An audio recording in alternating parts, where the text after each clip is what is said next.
From Anaheim, California, Root Sports brings you Houston Astros baseball. Tonight, it's the first of 4 with the LA Angels of Anaheim. The first place Astros come in limping, but have a streaking Colin McHugh set to get them back in stride. Hi, everybody. Alan Ashby and Jeff Blum back together and with you tonight. The Astros, Blummer, had won 10 in a row, lose 3 to the Texas Rangers. What does that do to a team? Hopefully it doesn't do too much. I know getting on the plane for them might be a good thing, especially coming out west where they've had a great deal of success. Well, success has followed Colin McHugh, and Colin goes to the mound tonight. He's won 11 consecutive decisions. Yeah, the right man to go out there for this slumping Astros team, losing 3 in a row. And Colin McHugh's strong performances against the Angels are powered by Kubota. So we get a chance to look and see what he's done here. Ironically enough, the 2-2 record, those 2 losses came here in Anaheim, but I expect that Astros offense to jump it up a notch here on the West Coast and light up that scoreboard to give Colin McHugh that 12th win in a row. Coming up, the 10-game winning streak is in the history books, but the Astros are streaking in another way that might be even more impressive. Kevin Eschenfelder explains when we return.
For baseball, but there are some great clouds in the area, and yeah, we've had a couple of raindrops as well, and it is a cool night as well here in Southern California. Kevin Eschenfelder back with you here in Anaheim, and what better place for the Astros to come after a 3-game losing streak than right back out on the road. And well, why not come to the West Coast? That's where they've had most of their success. Astros have done most of their heavy lifting, obviously, on the road where they've had a great deal of success. Last time out, what a road trip it was. In fact, the best road trip in franchise history when you head out west. Took care of business, taking 2 out of 3 from the Seattle Mariners, moved down the coast to Oakland, and then did something they'd never done before. Swept the Oakland A's. Dallas Keuchel, nasty as usual. And how about that? That's not a baseball bat.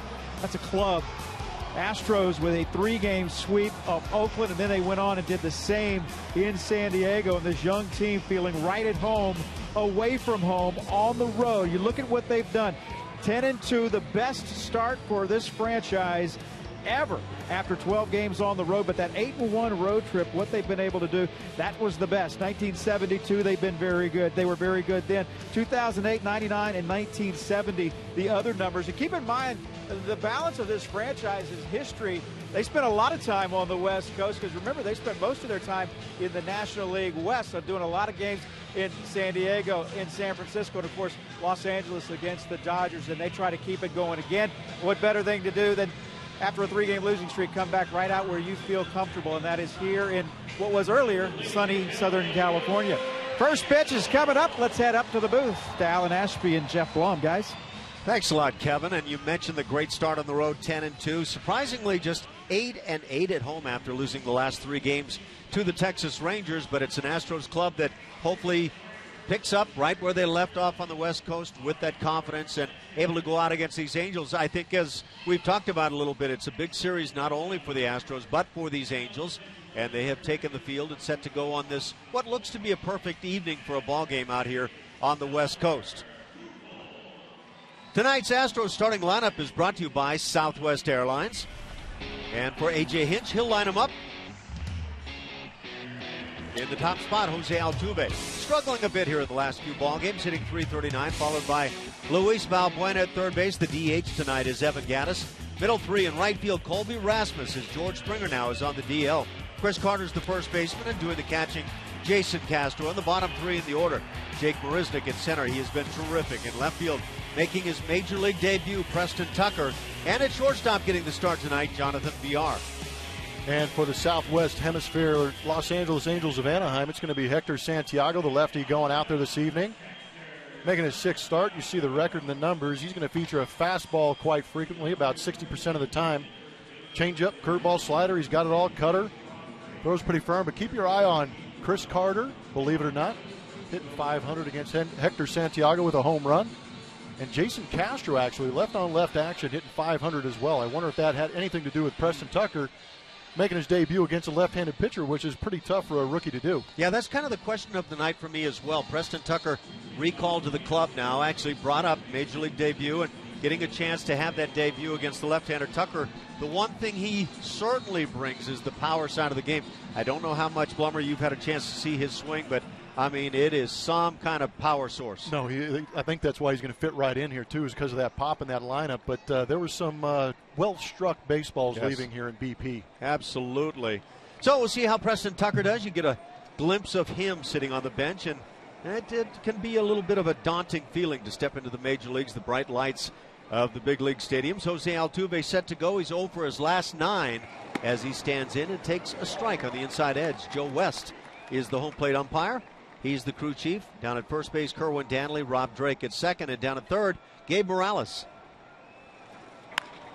Line shot. So Altuve gets himself a knock, breaks an 0 for 9, and there go the Astros now to start the night. Welcome to the West Coast. Yes. 61 degrees here in Anaheim, California. It's been a nice, cool day, rather. Santiago with big-time crossfire action, but Altuve unfazed.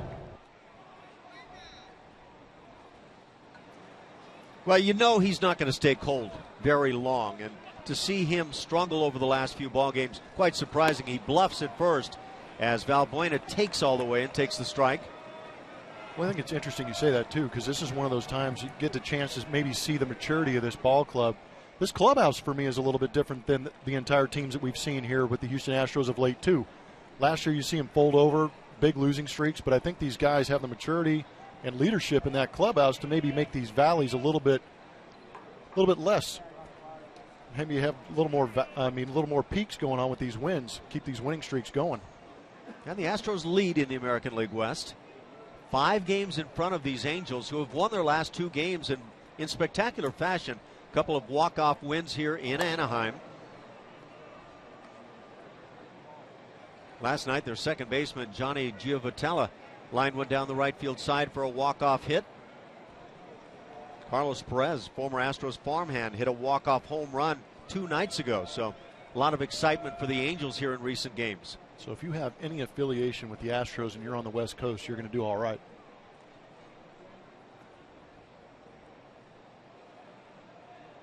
So just getting underway. Altuve leads from first base. The Astros lead the league in stolen bases. And a ground ball on the right side. They're going to get the out at second base and return to first, and they get the double play. So a leadoff single, Altuve. He's erased on the double play, grounded into 4-6-3 off the bat of Valbuena. Saw a couple in that infield. We'll go around the outfield. Efren Navarro out there in left field. Mike Trout in center. Cole Calhoun in right. Across the infield on the left side, David Freese and Eric Ibar. On the right side, Johnny Giavotella and Albert Pujols as Chris Iannetta picks up behind home plate, working with Hector Santiago this evening.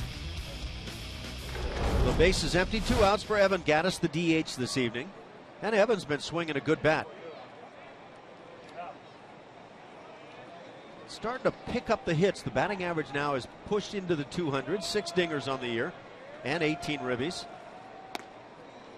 as he takes up and away. That pitch is over the plate. You know he's going to tomahawk that thing. Was that high enough for him? I'm not sure. It might not have been in his zone, right? Yeah, we've seen him really work over the pitches that were well up out of the strike zone. He takes a strike. It's 1-1. On base percentage at .228 for Evan. So it's been at times a frosty start to the season. Santiago to the plate, and that fastball hit in the air, looping in right field. Coming in to make the play easily, Calhoun, and only 3 hitters come to the plate despite the leadoff single by Altuve. Played a half an inning scoreless.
The LA Angels of Anaheim tonight. Mike Scioscia, their longtime skipper, lines them up. In the top spot, it's Cole Calhoun. He's the right fielder. He'll be followed by the great one now, Mike Trout, hitting .300 as he starts his year. He's in center. First baseman Albert Pujols has been swinging it well. He's in the 3 spot. Matt Joyce, David Freese, Eric Ibar follow in the middle. And the bottom 3, Johnny Giavotella, Efren Navarro, and Chris Iannetta. For your Houston Astros, Colin McHugh. Ash already hit. Well, he already said it, 11 wins in a row for Colin McHugh. Great guy to have out there, stopping this 3-game losing streak the Astros have working. But you see those numbers here at Angel Stadium, 0-2 with a 3.27. So good ERA, just needs some offensive support. Well, 11 consecutive decisions with a W. And the Astros just keep on pumping out wins when Colin's on the hill. First pitch misses. Cole Calhoun is one of those hitters who will watch the pitches for a while until something is in the strike zone. Very close as Joe West tries to size it up early. 2 balls and no strikes. The Angels are a surprising bunch this year. They have been known for the offensive side of the game in recent years. Not so much this year. It's been more about the pitching as Calhoun offers and fouls the 2-0.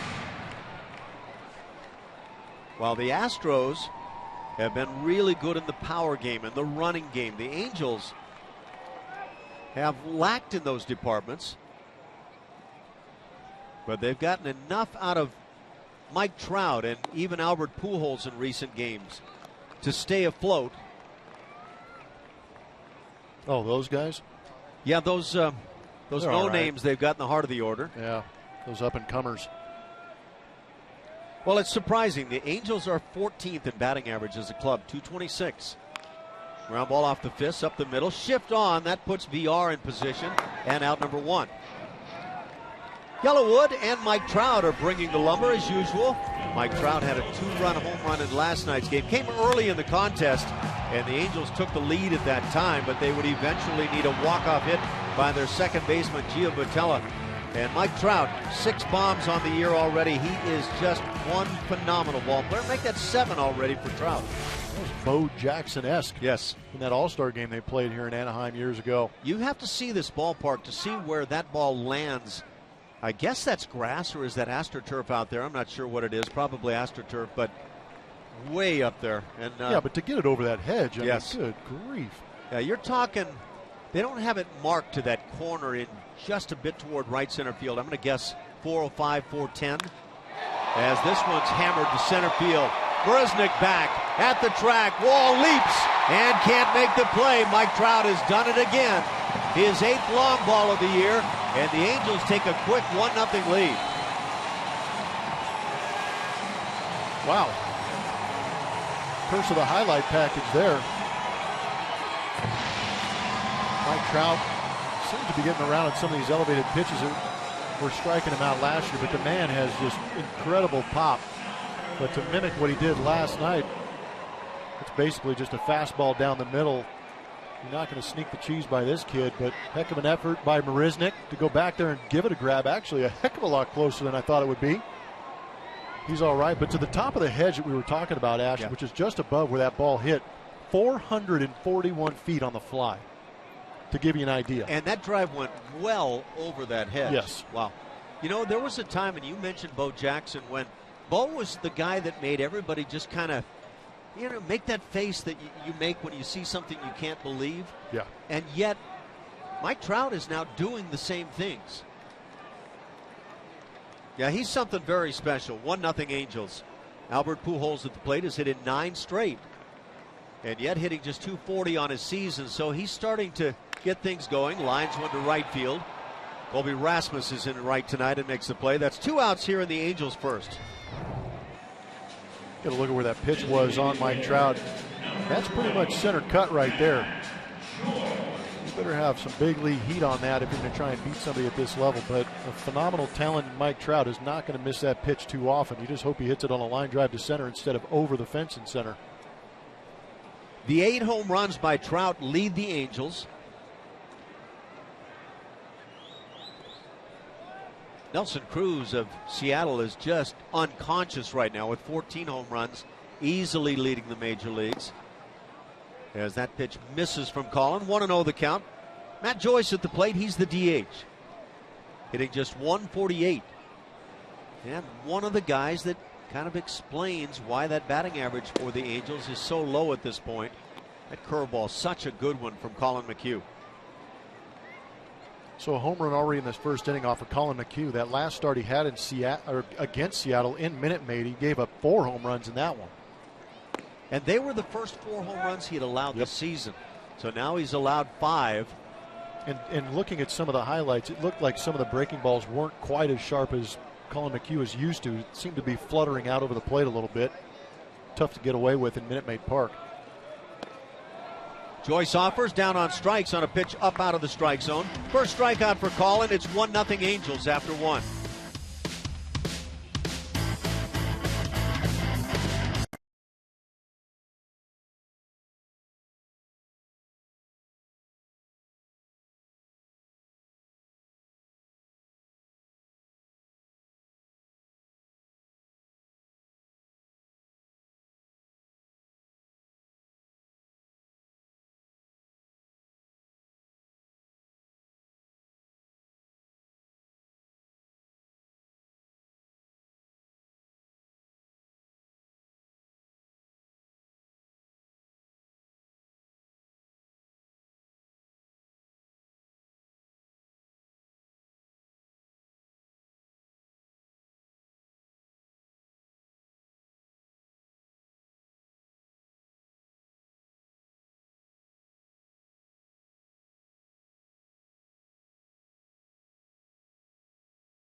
California. Only about 3 miles from Disneyland, built in 1966, holds 45,000. They've gone through a couple of renovations, been renovated twice. It was fully enclosed when they had the Los Angeles Rams here. And then when they moved out, Disney moved in, ripped out that center field bleacher area, turned it into that rock pile. Got bluegrass out there, beautiful bluegrass. This is one of the more pretty stadiums in all of baseball and a great playing surface to be on. One of your favorites, isn't it, Ash? It's gorgeous, actually. You know what? Dodger Stadium, this ballpark, San Diego. West Coast has some particularly nice playing surfaces, I would say. Yeah. Colby Rasmus leads off for the Astros here in the second. A Mike Trout home run, the difference in the ball game. 1-0 Angels. And the first of 4 here as Colby swings through it. Ball and a strike. It feels to me, and we talked a little bit about big series for a couple of clubs. It feels to me early on like it's a time the Astros need, where they win 10 straight, they jump in front, start getting talked about nationally by a lot of people, and then lose 3 to Texas. And where is your course right now after that 3-game series? You think they got caught up in the hype? I don't. I really don't, as Rasmus is caught looking for out number 1. It'll bring up Chris Carter. I don't know. I'm curious about your thoughts there. It might be one of those situations where you're going well as a team and you find yourself playing a team that is not playing so well. You get maybe just a little more laid back than normal and you get taken advantage of, and then it just starts a little bit of a downward spiral. I hope that's nothing like that. Again, it's only 3 games and they're still in the lead here in the West and playing good baseball, but the pitching is going to have its issues. The only concern I had was playing in Minute Maid Park and not scoring very many runs.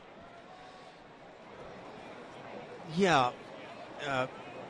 Just watching that first pitch, not called a strike from Joe West. He's not buying into the higher strike zone that other umpires have been forced to come up to. Let's take a look at that first pitch and see what Joe's strike zone looks like versus what the other umpires are now adjusting to. So he called that high on Chris Carter. And I would say there is somebody that needs to make an adjustment here. Cowboy Joe, those rules don't affect him. Well, okay.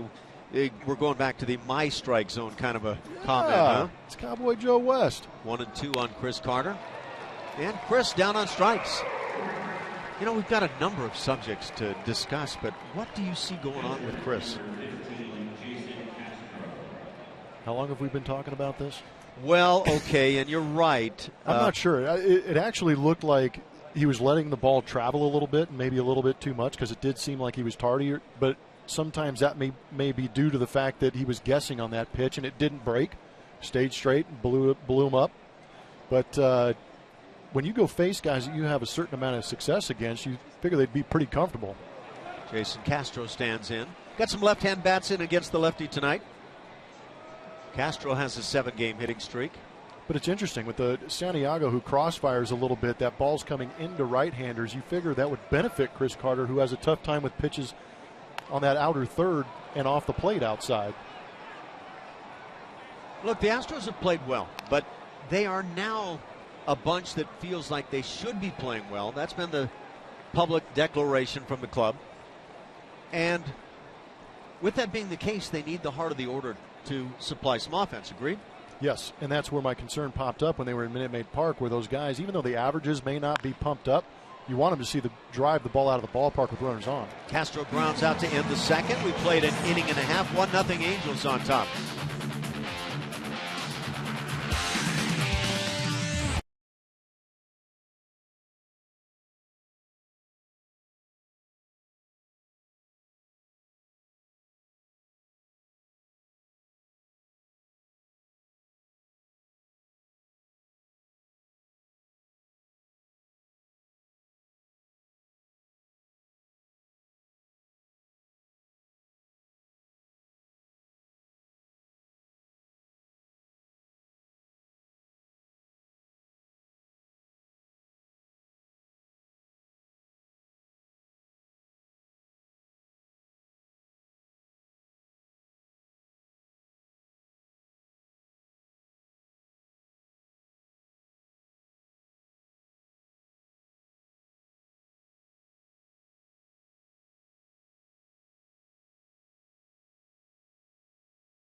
Roots Sports is presented by Southwest Airlines. Book your low fare now at southwest.com. And by Jack in the Box. Jack's hottest sandwich is back. Head to Jack in the Box for Jack's Blazin' Chicken Sandwich. Angels picked up a home run by Mike Trout, 1 out in the first inning. And that's difference in the ballgame. 1-0 Halos. David Freese, the 5-hitter, leads off here in the second. Freese hitting .276. That's his career. Remember, he started with the St. Louis Cardinals and had a big postseason, World Series mixed in. Just did some great stuff early on in the career and then moved on to the Angels. 32 years of age now, grounds one to the left side. Steady defense over on that side by Valbuena, and out number 1.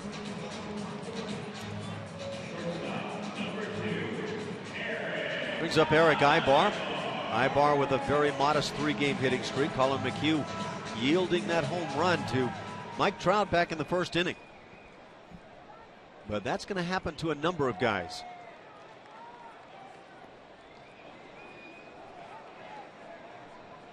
Happened to come over on the bus today with Colin McHugh. He was talking about an experience he had some years ago coming in on I think he was saying he had missed a bus and tried coming in, and I'm not sure who was driving, cab driver or whatever, to Dodger Stadium some years ago.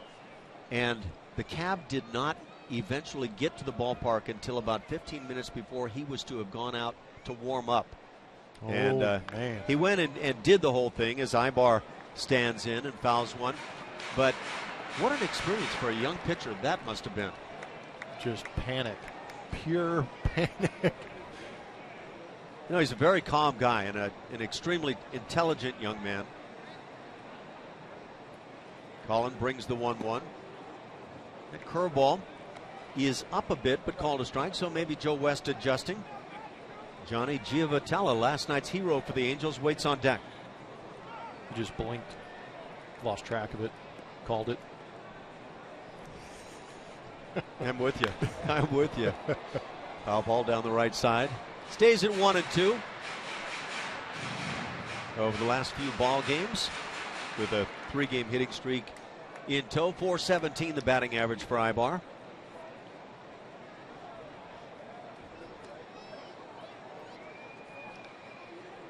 Well, it has been a bit surprising, I think, to a lot of us that the Angels have gotten off to a slow offensive start. I think there were question marks about their pitching at the start of the year, whether Garrett Richards would be able to get back and pitch well for Mike Scioscia. And Garrett is pitching well. But Jared Weaver seems to be the big question mark, the big puzzling guy in the rotation for the Angels at the moment. And caught looking Ibar. Out number 2 here in the second inning. Second strikeout for Colin McHugh. Pretty good pitch right there. A little backdoor slider cutter. 87 miles an hour. Took a little bit off. Just enough to fool Ibar and get the call from Joe. It brings up Giavotella. Yeah, one of those special moments last night. And again, back-to-back winners for the Angels. Walk-off style. Their second baseman swings through the fastball. 0-1 the count. Hitting .286.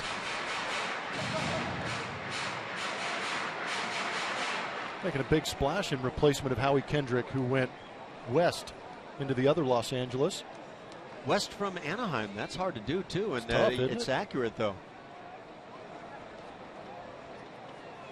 Yeah, that would have been my biggest question mark about the Angels, is how would they fill the spot of Howie Kendrick, his vacated spot.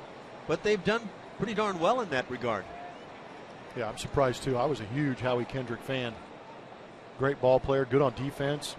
Drove in a ton of runs in the last couple of years, too. Just quietly went about his business as the fastball's inside. 2 balls and a strike. We've had some evenings. I guess you've been out here on the West Coast in the 50s here in recent. Yeah, you break out the overcoats. But really, 2 sweatshirts. Ideal for a ball game right now. Yeah, this is great.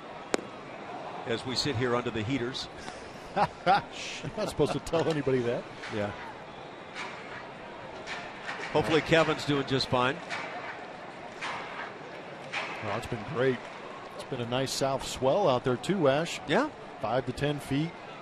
I've admired it from the shore because I'm not getting in that mess. You have not been breaking out the board yet, huh? No. The board will be breaking. Curveball grounded left side right there. Valbuena, and he makes the play. A 1-2-3 second inning. Just settle in. We've played 2 innings, 1-0 Angels.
Of the day from a young man who's about to do something he's never done before, batting a major league game. I slept pretty good. It was such a hectic day. Driving my apartment, sitting in rush hour traffic, trying to, panicking about, am I going to miss my flight or not? I kind of wore myself out. I slept pretty good, so hopefully that pays off. Well, guys, as Marisnik leads it off, he's on deck, and Justin Tucker about to do something he has never done before, guys. Well, the thing is, and thanks, Kevin, he's done it a whole lot of times, and that's what you have to eventually convince yourself of. I've done this. I just put on a different uniform tonight, that's all, as Marisnik hits it in the air down the right field side, coming on and toward the line. Calhoun and out number 1, and now it will be Preston Tucker, that first major league at bat, so it's debut time. What do you think of that swing? Showing some good pop. Some buggy whip to it. I like how he kind of waggles the bat up there. That'll give you a good idea how comfortable he is. If that thing's waggling, that tells you he's probably in a pretty good spot. But I expect Hector Santiago to come right after the young man. I'll tell you what it looked like to me watching Tucker with some of the power strokes, and he takes one right there and pops it up, and it's a major league pop-up. So that first big league at bat is going to be a pop-up to Albert Pujols. But take notice of the barrel end of that bat, that like a golfer with a delayed release of the club head, that barrel is coming into the zone with some severe pop. Apparently, Kevin Eschenfelder didn't tell him that this game was being televised. He needed to take a little more time on that first at bat to have us talk about him, pump him up a little bit, get some good video. But you see that nice big swing, just cut under it just a hair. He squares that ball up. It's going off the State Farm sign. I'm calling it. State Farm, that's where you're going, huh? Well, I see some other signs out there I could probably pick out. That swing was not a timid hack. He had played in 25 games, by the way, at AAA this season, hitting .320. He had clubbed 10 homers and 32 RBIs. The 10 homers, 32 ribs, leading all of the minor leagues. So there was nothing shy about his hacks in the minor leagues this year. So hopefully that all continues. That was a great swing. It was, and kudos to the Astros for calling up Preston Tucker. Yes. Jonathan Villar gets the start at shortstop, has a 1-2 count here, batting in the third inning. Yeah, I get fired up. I love seeing the young, genuine talent surfacing at the big league level. Ground ball, a high chopper coming on to make the play on that first time. Giovotella and then throws it away. So VR reaches. It'll be an E4. First error of the night for either ball club. It comes with 2 outs and brings up Jose Altuve. Speed of VR coming into play. So you watch the throw. He just didn't follow through. Giovottola didn't. See him kind of aim that ball back towards first, tailed off on him. Got to get on top of that throw. Make sure you throw a nice line drive over there to first base. Now you got speed all over the place. So Santiago works it from the stretch. Jose Altuve has the only Astros hit of the night. He lined one into left field in the first inning. Trying to reheat things. He's at 345. Remember that Major League high that he posted last year, 341, won the batting title. And so easily hanging around that mark and was well above until recent struggles.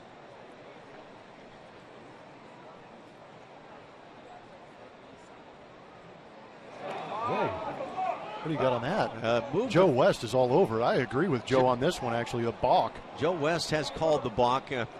It was so extreme that I'm not sure Albert Pujols was even looking toward the mound when that throw started over. I was dead set on Hector going home, and as you see that stride, that is terrible. Did you see Pujols actually? My goodness. He turned his head toward home plate. You're going to get somebody hurt trying that move. That might have been the worst balk I've ever seen. Use the word flagrant on that one? My goodness, yeah. So VR in scoring position. And now a 2-0 count. And we're starting to see Major League managers decide they don't really want to face Jose Altuve, and whether intentional or unintentionally, eventually he draws the walk. It brings up the 2-hitter, and for tonight it's Valbuena. They're going to put him on intentionally. No bluff about this at all. Why face Jose Altuve? Pretty incredible. You're intentionally walking a leadoff man down by 1 in the top of the 3rd inning. And if you want to know what respect is, you're looking at it. MLB.TV Premium, the #1 live streaming sports service, is celebrating 13 years. Watch every out-of-market game live or on demand in true HD on over 400 devices. Real-time highlights, live look-ins, pitch tracking, and more. Blackout and other restrictions apply. Visit MLB.TV for details. What it says to me is that the Astros don't have enough guys hitting for an average that would leave another manager concerned about a base hit right now. Well, you said it extremely politely, because in my head, as you were talking, I was thinking, having the same thought process, but in my head it says, I've got a ton of respect for that man at the plate in Jose Altuve because there's a runner in scoring position and he hits so well. And at the same time, it's a lack of respect for those guys behind him because of the low numbers. I just think the odds say, why face Altuve when you don't have to? And he's the leadoff hitter in your lineup, but he's the guy that's starting to get the intentional free passes. And you look at the situation. That runner balked into scoring position with 2 outs, and if anybody's going to get a big hit, it's going to be that man right there. Altuve, prior to tonight, had only 1 hit over the previous 4 games. He had gone 0 for 3 in the final game against Seattle, and then 1 for 10 in the Texas series, and that might speak volumes as to why the Astros wound up being swept in that series.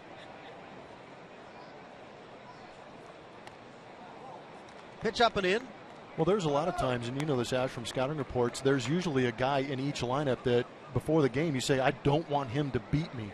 And it might be Altuve, even though he's at the top of the lineup. Yeah, I probably would take the might off of that one. To me, it's Altuve. He's the guy that I think any opposing manager is going to say, this is the guy we don't mess around with. And it's amazing how far he's come. A guy that had to battle his way through just getting a tryout camp to even have a chance to play in the minor leagues. And I think it's been a battle all the way, but now he's become, with his talent, that guy that people don't want to face. The 1-2 runners go, and the pitch down and away. No cover at third base by Freese, and so it's a double steal. That means Altuve and VR each pick up bags. And the Astros continue to lead in that category. They are dominating. Freese didn't even move over there at third base. With the left-hander Valbuena, the shift is not on. Freese was in relative position to go over there and cover, but didn't even move. 35 stolen bases for the club, first in the league. And they've been caught just 6 times. And a 3-2 count on Valbuena. Yeah, that's surprising to me. A third baseman, he's not really involved in this play a whole lot. No, you said it. That's exactly right. Yeah, I mean, and with those 2 guys on base, aren't you anticipating the steal? Strike 3 called, outside edge, Valbuena caught. And a big strikeout, that'll do it for Houston in the third.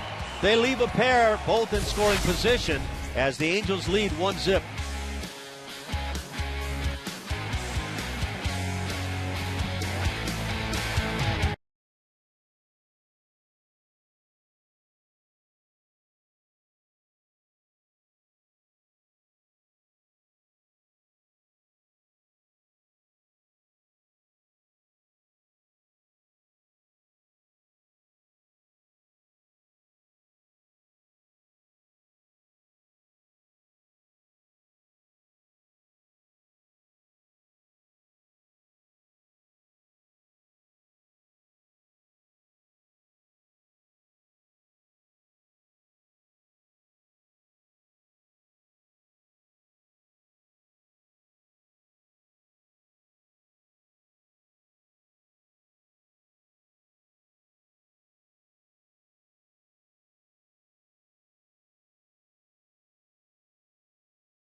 Tonight's league leaders are brought to you by your local Honda dealer. Colin McHugh still dealing with his curveball. He got that last out at last inning on that breaking ball. When he's got good snap on it, usually down in the zone, he can get some swings and misses on it. Also get some rollovers like we saw him end the second inning. But you see the numbers against that curveball and why he throws it so often. Colin McHugh facing Efren Navarro, the left fielder this evening. Navarro actually is an infielder by trade, and now getting a chance to play in the outfield tonight. It's what happens on teams where guys aren't swinging the bats. You start trying to find ways to bring some offense into the lineup. And a 2-0 count to start here in the third inning. Mike Trout launched his 8th long ball of the year, 1 out in the first inning. Hit it to straightaway center field, and he hits most of his home runs out towards center and right center, even toward right field. Just stays on the baseball so well. Pitch popped up. Valbuena going back. It's VR with the angle and the catch, and out number 1.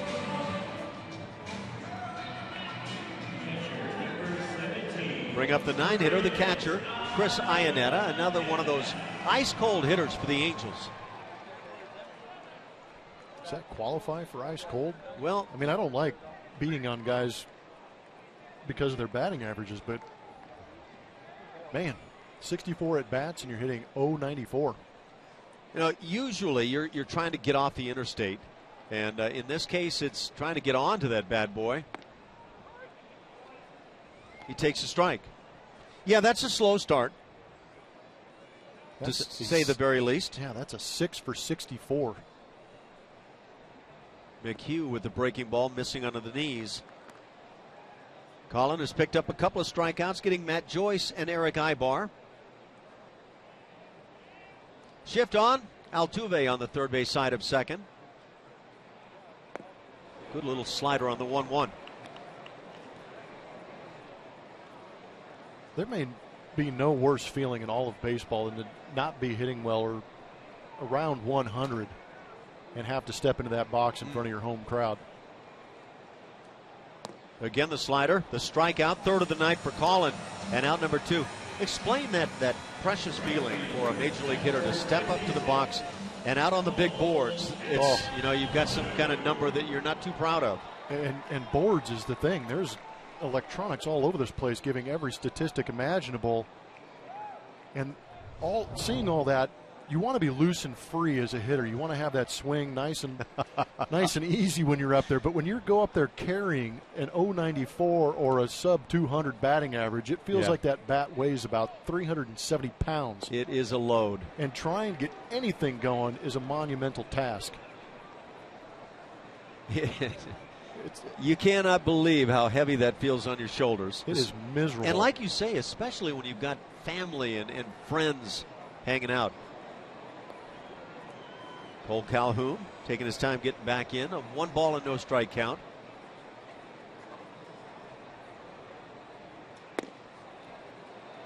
Might have been the changeup at 84 miles an hour. Just takes a dab off. That's only 4, 5, 6 miles an hour off at the very most from what the fastball has been this evening. Get a grip, trust it, throw it as hard as you can, and give that look of the fastball to the hitter. There's the heater. Well, it's interesting. I think a pitch that doesn't get talked about a lot, or I don't know if pitchers actually have enough faith in throwing it, is that BP fastball. Yeah. Talking to some guys, they're like in 2-0 counts, instead of throwing the heater they're expecting at 92, throw the fastball at 88 miles an hour, and it's almost in between that fastball and changeup, and it spins hitters into the ground. Yeah, I played with guys that would do exactly that. So you hold your real fastball kind of loose where you can really get it popping out of your hand, and they'll just tuck that other one back into the fingers. Hold it with the same 2 fingers, but tuck it back in just a little bit. And there's the master right now. Well, I'll tell you what, major league hitters are just eating out of his hands. The 2-2 got him swinging. Not a good swing at all by Calhoun. A couple of strikeouts in the inning and 4 on the night.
Back injury last year sent him kind of awry, but it seems that he's starting to come around. It was late June when he had that back injury that put him on the sidelines, but in coming back, we saw the struggles early on. He's having a tough time with some of the fastballs, but you can see if he elevate in that zone, and quite a bit out of the zone, he's not afraid to get out there and get on top of it and club that thing all over the field. But I think a lot of times with guys trying to get on top of that high fastball, you're forced to kind of go the other way because you have a tough time getting the bat head through the zone at that elevation. It's a lot easier when they say drop the head on those pitches down in the zone where you see him pulling the ball when the ball's down. I would say almost every hitter in the major leagues, when you do a scouting report, something will be said at some point about don't be afraid to go up the ladder with the fastball at some point to get him as the ground ball goes to third base. Gaddis is retired, first out here in the fourth inning. But I would follow it up by saying on Evan Gaddis, I imagine some managers, pitching coaches now are saying, don't go up the ladder. Let's go ahead and stay down for a while, see how he can handle it. You don't want to keep going and see how high where that top rung is on that ladder? What the highest point of the... where he stopped swinging? Because we haven't found it yet. They've gone to the peak, and he hammered it to center field in Oakland. Well, you can find some guys that'll keep going up the ladder swinging, but he comes up with something when he does it. Yeah, how does he barrel that up? Could you imagine him? I mean, is there a batting tee in the cage tall enough? You know who wants to know the answer to that is Sam Fuld, the center fielder of the Oakland A's. Colby Rasmus at the plate, has a 1-1 count. Colby struck out looking in the second. 3 strikeouts on the night recorded by Santiago.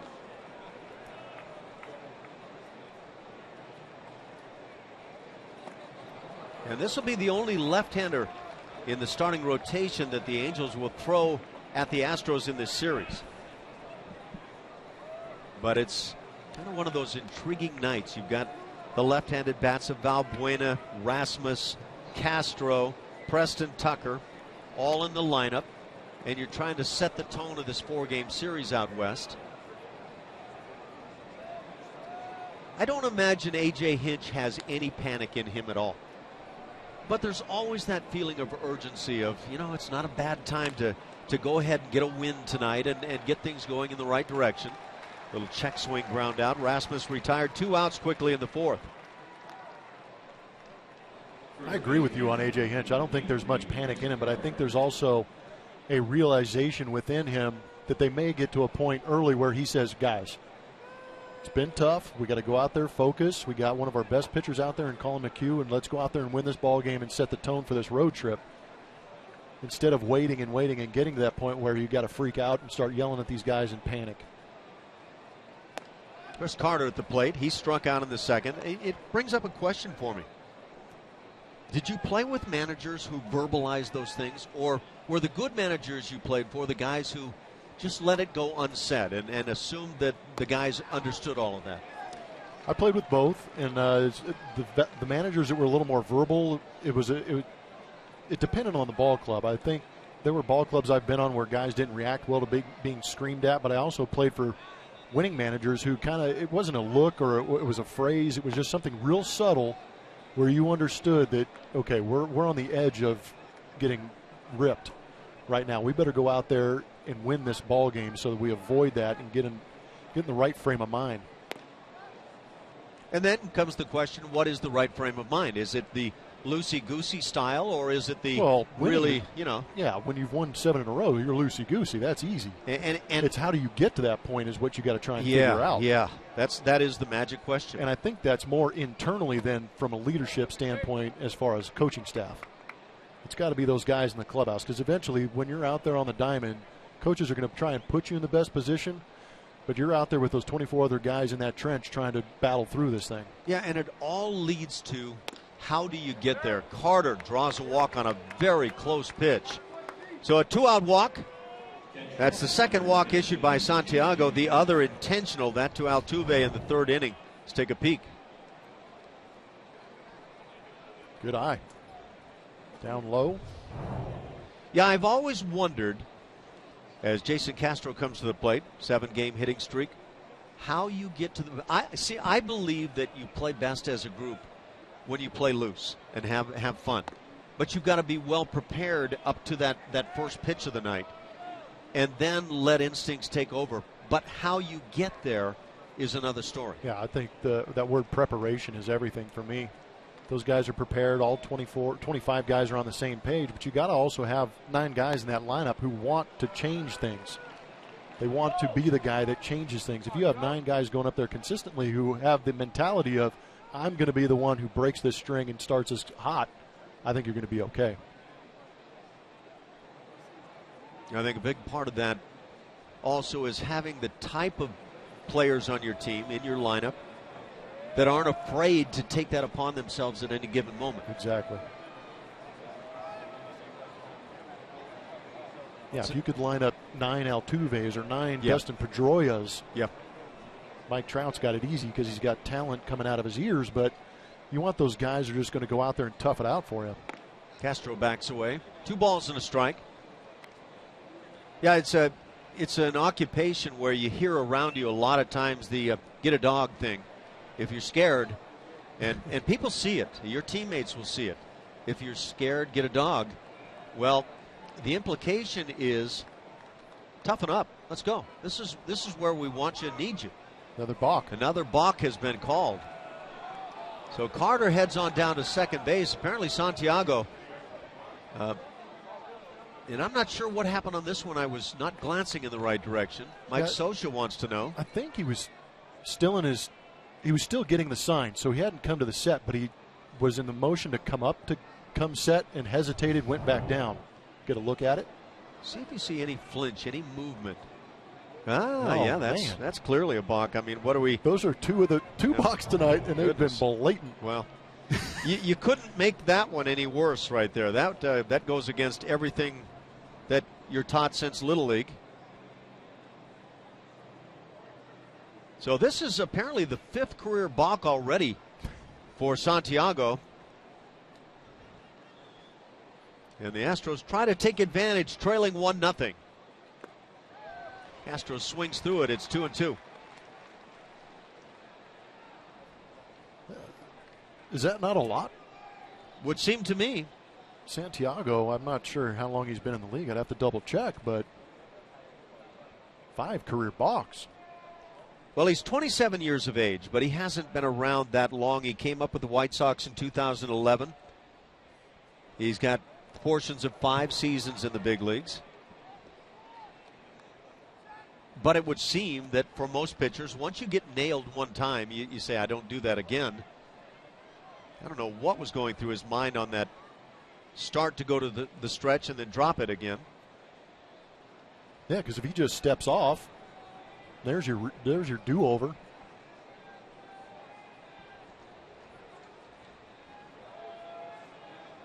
He's having a tough time getting on the same page as Iannetta here, too.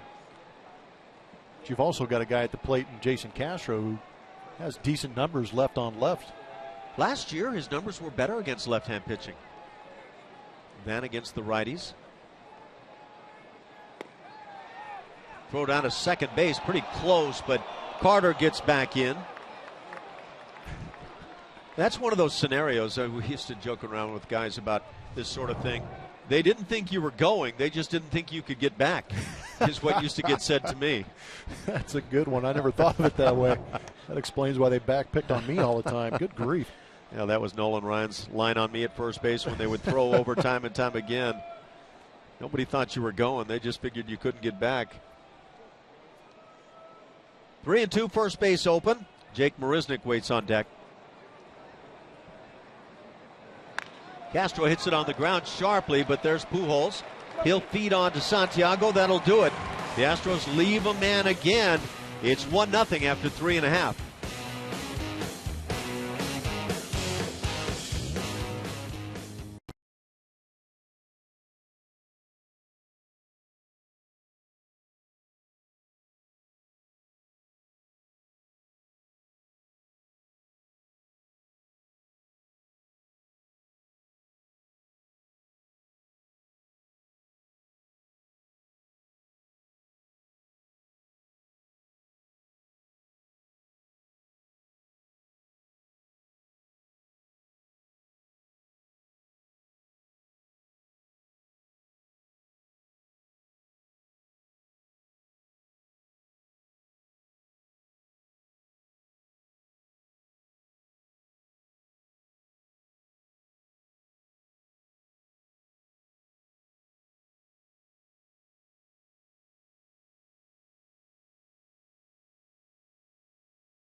Park. This event features a pregame wine tasting and a wine stopper giveaway to the first 500 fans at the event. Partial proceeds will benefit breast cancer research at Houston Methodist Cancer Center. For tickets, visit astros.com/grape escape or call 1-877-9-ASTROS.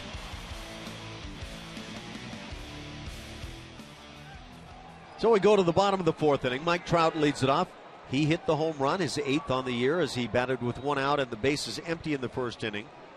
And that's all the scoring, 1-0 Halos.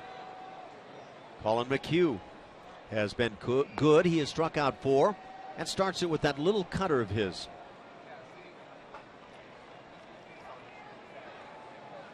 With the success that Colin McHugh has had now in the Astros rotation, just about a year, a little bit over, what would you say his strengths are that lead him to this spot he's in?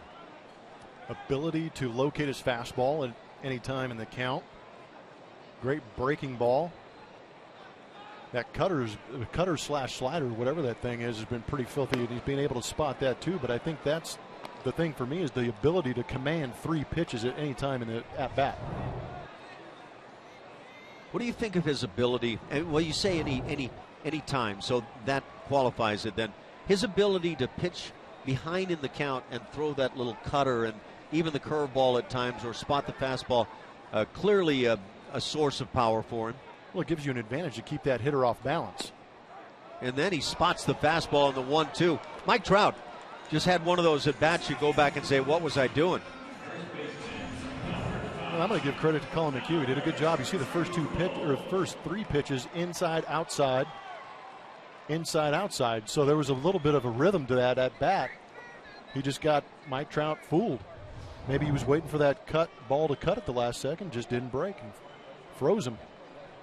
Albert Pujols stands in. Mentioned the 9-game hitting streak for Albert as he takes just inside. Now Colin uses that little cutter both sides of the plate equally to left-handed and right-handed hitters. The Astros start the night 18-10, their best start since 2006. Line drive to right. So it's a 10-game hitting streak for Albert Pujols. A 1-out single brings up the cleanup man, the DH, Matt Joyce.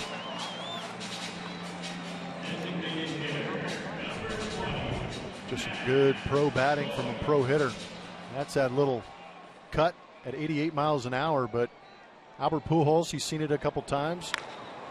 Probably visualized driving that ball that way, and he said to himself, if I get that out over the plate, I'm just going to go with it, not try and do too much, extend that hitting streak.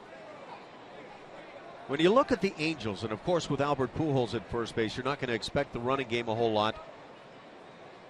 But they don't run. They have stolen only 10 bags on the year. That's 12th in the league.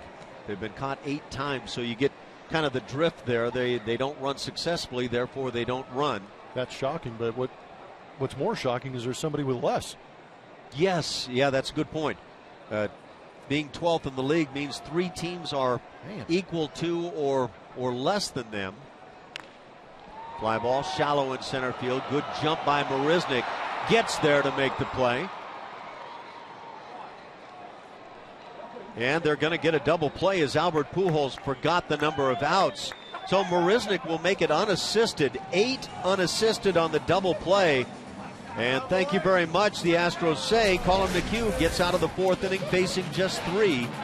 And you go ahead and look at one of the prettier double plays you may see.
On a solo job back in the first inning. How about that last play to end the bottom of the fourth inning? Little fly ball to center field with one out. Albert Pujols, the runner aboard, and he just takes off. We saw Josh Hamilton do that a couple of years ago here in Anaheim, and it didn't look good then. This didn't look good either. Well, I think that's why we both went silent. We were stunned into silence because we couldn't believe that guy right there, a perennial all-star, face of MLB every once in a while, is forgetting how many outs there are. It's hard to think he made the mistake and that you're not making the mistake looking down on the field, so you just kind of go quiet for a moment. But when was the last time you saw an 8 unassisted double play? Yeah, I'm not sure I've ever seen one. I'm sure it's had a chance to have happened somewhere, but Albert Pujols is the guy with the egg on his face. We're in the fifth inning, a 1-0 Angels lead. Jake Marisnick, the 7-hitter at the plate, 0 for his last 12 now. And we've talked so much about Jake and how good he's been with the bat in every aspect of the game. And now really kind of hitting his first little funk of the season. Let's take a look at that double play. And you do realize with your comment that you sent everybody at Stats Inc. into a tailspin trying to figure out all the 8 unassisted double plays. Why don't you go ahead and take it on into the house? Jake apparently didn't want to add to his assist total. Arbitration numbers, I'm telling you. Breaking ball, hit foul down the left field side. You know what? If he was thinking, of course, he may have found his way into the record book. Yeah, outfield assist. Now, that doesn't hurt. Yeah, that actually looks good on your arbitration numbers. Could have gotten to within a foot of the bag and then just kind of a little underhand flip for an outfield assist. But apparently he decided he'd rather be one of those very rare center fielders with an unassisted double play. Interesting. Just show up to the ballpark. You never know. It's true, though. You don't see it every day, but you come and watch a Major League season and you will see some things you have never seen before. It's amazing. Yeah. Marisnick fouls it on the right side. Counted 0-2. Marisnick, Preston Tucker, and Jonathan Villar. Tucker making his Major League debut tonight. And he popped up in the third inning, but it was a big league pop-up and takes a big league hack. Marisnick fouls it again. By the way, we were talking about the teams who have stolen less bags than the Angels this year. Baltimore also has 10. So tie for 12 is the spot. Minnesota has 8, and the Chicago White Sox, the running Sox, have 5. Good grief. So there you go. It's a ball called 1-2, the count on Marisnick. Station to station is what they call that kind of baseball. That certainly is the truth with the White Sox, and they haven't been very good. Jake got some new life right there. Thought he might have gone, Ash. Pretty close. Pretty close, and I think if you try that very many times, you're going to find that more often than not, you'll get rung up. 2-2 now on Jake. Amazing number on Jake, having a great year. Against left-handed pitching, 219. Really? Yeah, that one caught me off guard, too. So he's tearing up the right-handers.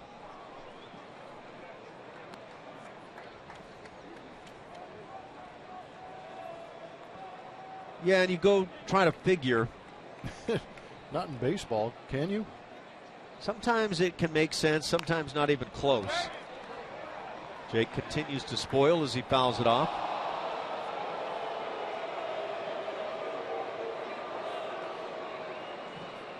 Seven for 32. You know what that means he's doing against right-handed pitching. Tearing him up, that's for certain. 422. 422. He is 19 for 45 against the righties. But he does have 2 of his 3 home runs against left-hand pitching. You calling a shot right here? You know what? I'm good with it. Nice. He's taking some good swings. Pass. Can you see something different, improved in his swing this year from last year? Seems a little bit shorter, a little bit quicker to the baseball.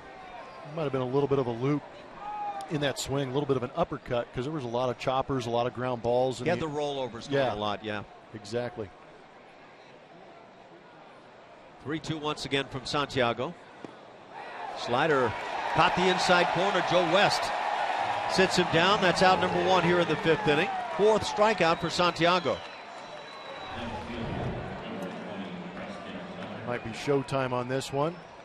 Sure is. Ball inside, but Enough for Joe West to ring him up. I like Jake's attitude. You know, you may say, come on, I want you to bear down, but I think not crossing that line is a good thing when you can compete and still be able to keep that attitude. Preston Tucker, second major league at bat. Take a look at the bat speed. We mentioned some of the numbers at AAA for Tucker this year, but they're very impressive. .320 batting average, 10 home runs, 32 RBIs, the latter two leading all of the minor leagues.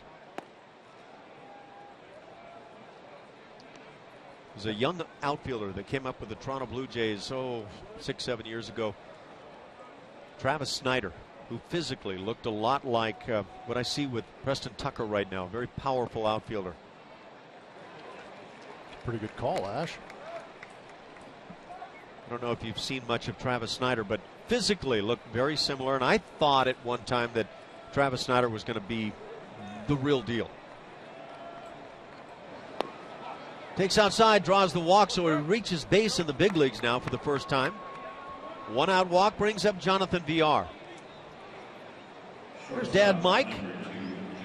The pressures of son playing in the big leagues. The joy. That's what it looked like.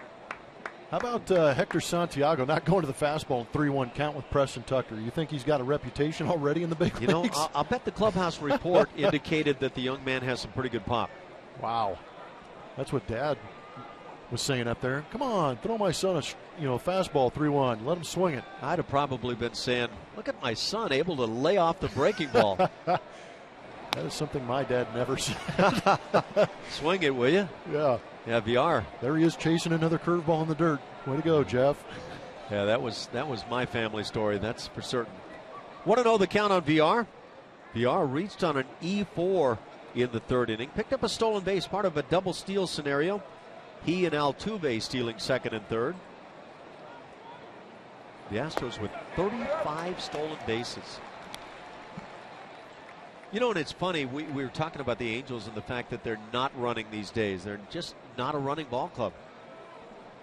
2, 3, 4, 5 years ago, what the Angels were all about, not only driving the ball, but they took extra bases. They ran whenever possible. And it goes in cycles.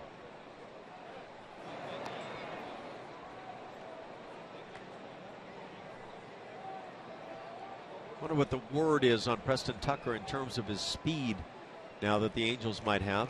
Mike Scioscia runs that running game for the Angels.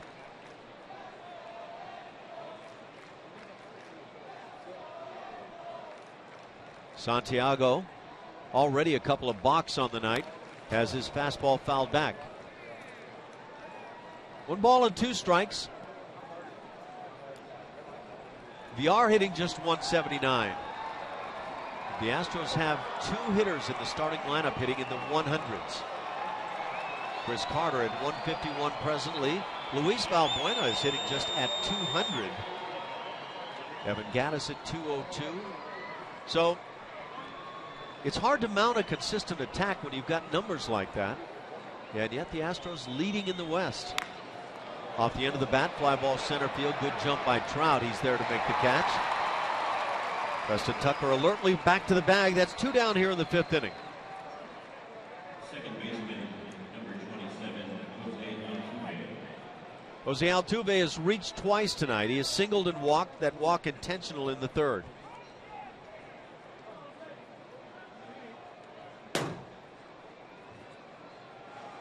And when you talk the running game with the Astros, the 3 big culprits, Altuve and George Springer, who's now on the concussion DL 7 days, each with 10 stolen bases, 9 stolen bases for Marisnick. So they've got some definite leaders on the club.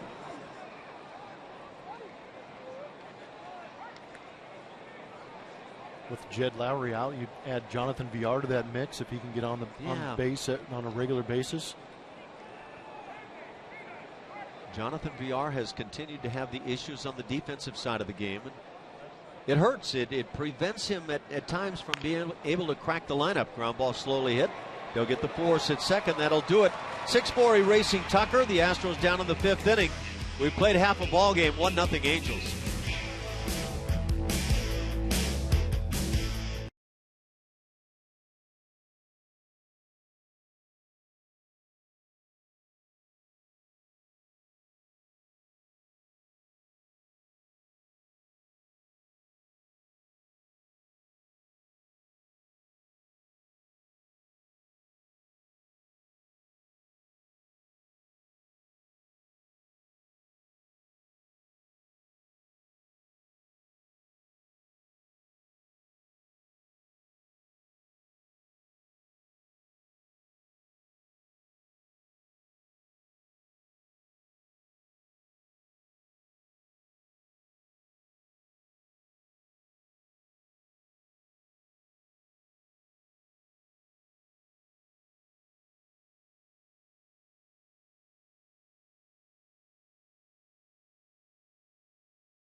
Root Sports is presented by Southwest Airlines. Book your low fare right now at southwest.com.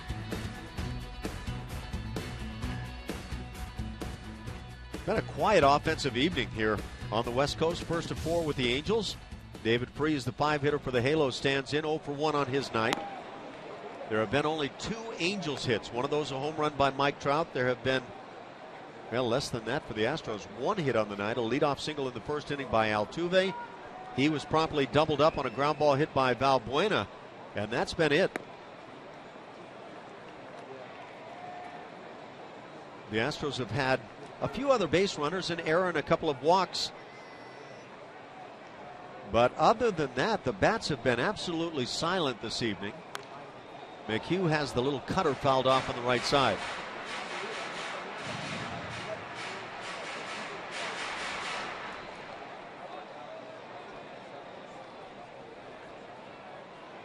Very pleasant, cool evening in Anaheim.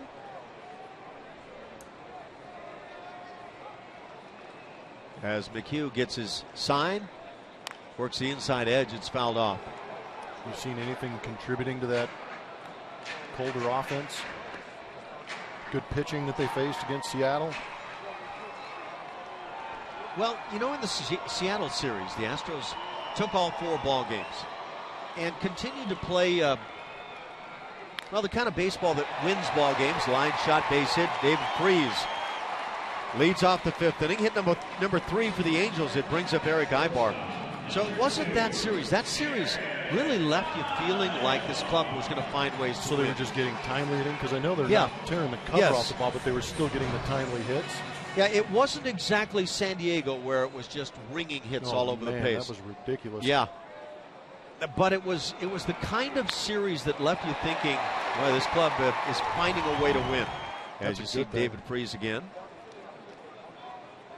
So nobody out. Eric Ibar at the plate. Just waves through the curveball. But it was the 3 games against Texas that, with a couple of kind of soft tossing left-handers out on the mound to start the series, you felt like, oh, this should just set up beautifully for this club. And you expected maybe Carter and Springer to get the big bats going, and it kind of didn't happen. But as you know, it's the nature of the game. It goes in cycles. I'm curious to see how the Astros are going to react not having Springer in the lineup, number 1, but not having him in that clubhouse either. Yes. Yeah. Clubhouse and dugout. He is, to me, the guy who, and I don't know that he takes it upon himself to be a motivator, but his personality is such that it motivates. Yeah, I think he's one of those guys, just having him around, just that energy in the clubhouse, the energy in the dugout, and the way, as hard as he plays that game out there in right field. Might be a letdown for the Astros, but Well, you saw the plays. I mean, Yeah. he continues to do it, and you've been at the mic with numerous Springer plays defensively. He's as good as it gets, and I don't know that I think anybody else deserves to be mentioned with him right now defensively as a right fielder.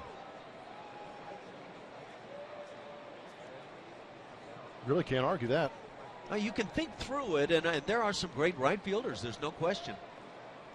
But yeah, he makes the spectacular play on a routine basis. The question is can George find that stroke once again, like we saw at one point last year? Because he becomes superstar material when that happens. He's got an electric bat, and it's definitely one of those ones, I agree with you, that can take over a game and win a ball game for your team. Chris Carter hit 37 home runs last year. Can Chris find the stroke? Little chopper's foul. And that's interesting to me. I have a hard time trying to figure that one out for me and Chris Carter. We've all seen slow starts in baseball, but we've never seen the consistency in slow starts, or maybe I believe his numbers are even lower as far as batting average this year than last year, considering how slow he got off last season. But the home runs are the same, the RBIs are the same. Fly ball right field. Rasmus is right there. Out number one here in the fifth inning. Our AT&T Rewind looks back at two great catches from this week. First one, Jake Marisnick out there on Towles Hill. And then we go to Mike Trout last night laying out after hitting a big home run in that ball game too. This one a game saver also going to that left center field gap, but he didn't have to deal with Towles Hill. Jake Marisnick navigated that one perfectly. Not only is it cool to see these guys go after baseballs, but they make it look good. Okay, so I pulled up some numbers for you. Number me. Johnny Giovatella at the plate. 1 out, a man aboard here in the fifth inning. 1-0 Halos.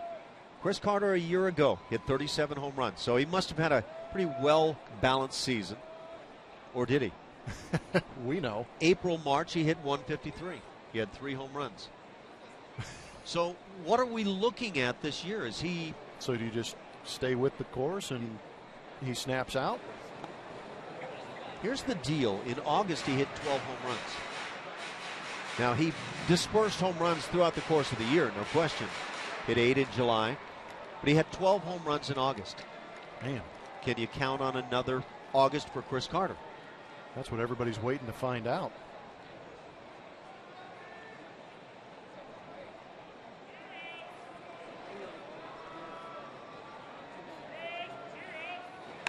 Ground ball back up the middle. Altuve backhands onto VR. They get the double play. 4-6-3. Unbelievable. And the reaction of the crowd here said it all. Ah, what a play.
bases. Defensively, I think he gets undersold sometimes. But he just started a double play, as good as you'll see. His bat is getting him noticed, but the defense is what's getting noticed this year, because we've seen him make some fantastic plays, but now that he's gotten the batting title under his belt, now people are tuning in, watching him a little bit more often. But that play we just saw right there is one of the better double plays you might ever see. It takes a lot to turn a double play in a visiting ballpark and have the home crowd go, ooh. Yeah, the reaction was just dead on the money here at Angel Stadium. It's a 1-0 Halos lead. Luis Balbuena leads off in the 6th inning. The Astros with just one hit against left-hander Hector Santiago. Balbuena has grounded into a double play and struck out looking. Yeah, I'm sure we're going to be looking at that play again. But, man, you know, and it was a good play by VR as well, because he had to look back away from first base to be able to get the ball from Altuve. Man. There's a guy I played with in Houston that may have seen a couple of plays like that turned against him, because I think he led the league in double plays one year. Brad Osmus hit into about 32 of them, I think, one year. He's probably got some pretty good tails on some good double plays turned against him. Yeah, he's going to appreciate that. Yeah. But I don't think anything as fantastic as that. Altuve's replaying it in his head right now. I was just wondering, is that what's going on? Is he thinking about, well, what did that play look like? What could I have done different? Ground ball to second, out number 1 in the 6th inning. Time now for the Whataburger, what a play. And why not? Little fella ranging up the middle. And the fact that, to my naked eye watching that play, watch the glove. He does not even catch it. He basically just redirected that ball towards Jonathan VR. And VR's hands were down at his side. I'm not sure he was anticipating this play, but the ball got so quickly from his glove to VR and in the perfect spot. If that ball's anywhere else, VR doesn't turn that double play. That's how incredible that was. You could watch that for days. Yeah, I think you nailed it. I think a lot of ballparks used to have signs up that said no pepper and no flip. Well, a lot of players today don't even know what either one of those things are, but the flip game is where players used to, with the gloves, flip it to each other. And there's the second out here in the 6th inning. Well, that was kind of a version of flips right there, where Altuve just with the leather, well, he kind of catches it, but he does it so quickly that, yeah, I'm with you. It was really that version. My initial reaction was that he didn't even close the glove when he turned it.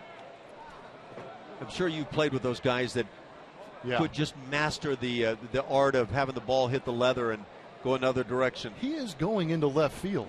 He is backhanding that ball. That is not easy to do. It's one thing to shovel it in front of you when you have a good visual on a guy, but to be able to backhand it and make the flip. Yeah, he's something.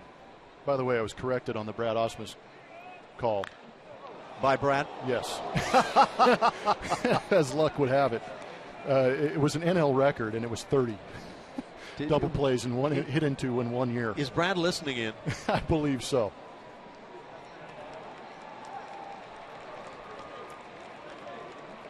Yeah, we don't care how many it was, Brad. We still love you. Yeah, I got busted on that one. Yeah? You know, I'm sure there will be one less wave that you'll be provided at some point. Oh, he's taking plenty of digs at me. That's part of the fun. Ooh, that was close. 2-2 the count.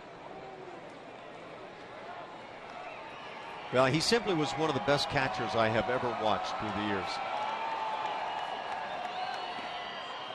And now 3-2 as Rasmus bats. 2 outs. Base is empty here in the 6th inning. Chris Carter waits on deck. I agree with you. I think if Mike Matheny wasn't in the league playing at the same time Brad was, there'd be a couple more gold gloves on that kid's mantle. And a walk. Comes with 2 outs and brings up Carter. Some of what we were talking about on Chris Carter. Interesting numbers. It's amazing. Average on base down. Slugging way down, even though he's got 4 home runs. But last time we were hanging out, We saw his first home run and his first double, I think, and his first 4 RBIs on that last road trip. It went Seattle, Oakland, San Diego. So that explains why that slugging percentage is down so much this year, and he's really not driving the ball as often. Well, contact has been, it feels to me like contact has been harder to come by this year than even the last couple of years. Yes, I agree. 0-1 the count on Chris. And I'm not sure if it's mechanical with Chris, because there's all kinds of things. You can go back up underneath the tunnel and you can correct things, put your hands in a different spot, stand in a different spot, swing a different bat. There's so many different things you can do mechanically. Eventually, your brain and your eyes have to tell you when to swing and where to swing. Well, there was allegedly a mechanical change that took place somewhere near the second half last year that got him to approach the ball a little bit softer, and he started using more of the field and everything.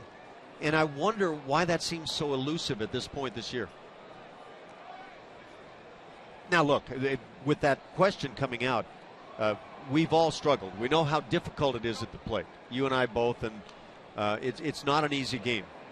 It looked like he had taken a huge step forward last year. Well, in taking that huge step forward, you mentioned the 37 home runs, which is, I believe, second in the league last year in the American League. Now, does he show up in spring training in 2015 and say, man, I've got to come out early, I've got to come out hot, I've got to hit 37 home runs, I've got to do these certain things to live up to the contract I got and prove everybody that last year wasn't a fluke? You know, maybe there might be a little extra pressure being put on himself to match those numbers. I think that's a perfect question. To go along with it is, and you alluded to it, I think, last inning, where do you go from here? Can you go each year and go this far into the season waiting for the big part of the season to begin? Yeah, you would hope a year like last year would speed that curve up a little bit, that something would click where Chris said, oh, this is it, I've got it. And back to driving the ball the other way and turning on some pitches. And we would both tell you right away, it's not for lack of effort right now. It's just one of those things that's not clicking. And now Santiago wants to visit with Iannetta. We're 2 outs here in the 6th inning. A very quiet offensive evening. Mike Trout with a home run for the only run of the ball game. A.J. Hinch is starting to experience some games now where he realizes it doesn't just come easily. Of course, he's had his chance to manage with Arizona, and he knows all of that. But at 18-7, this club was really on a roll. And all those baseball power rankings had the Astros flying up. And I think one of the realities is that people are going to now be waiting to see when they're fully convinced with the Astros this year. And the Astros probably feel that same way. And I think that's the big question, is when do you truly believe we are that really good club? And I think that's why this is an interesting series. Coming into hostile territory in your division, and you have a chance to bounce back, I think that would be saying something. Yeah. Now, the one thing the Astros have done, well, among other things, so far this year really well is play well in the American League West. Absolutely. Until those 3 games against the Texas Rangers. Yes. Where it seemed like the personalities flipped. Yeah, and really hard to figure out because, like you say, the flip implies that the Rangers were a ball club that were not playing well. And that would certainly be the truth. Well, I think going into that series, everybody expected the Astros to beat them. Pop fly down the right field side, slicing, and that'll go to the seats.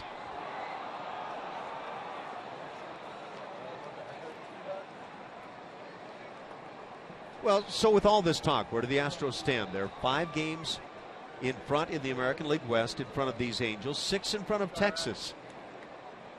How about the Texas Rangers? They've bumped up to 12-16. The Oakland A's 12-18. They're 7 back along with Seattle. So those standings are telling me that the AL West is pretty much just going to be beat each other up and see who's left standing at the end of the season. You know, it could go round and round. Yeah, I agree. Because, I mean, now with Texas winning those games, that makes it a pretty decent race.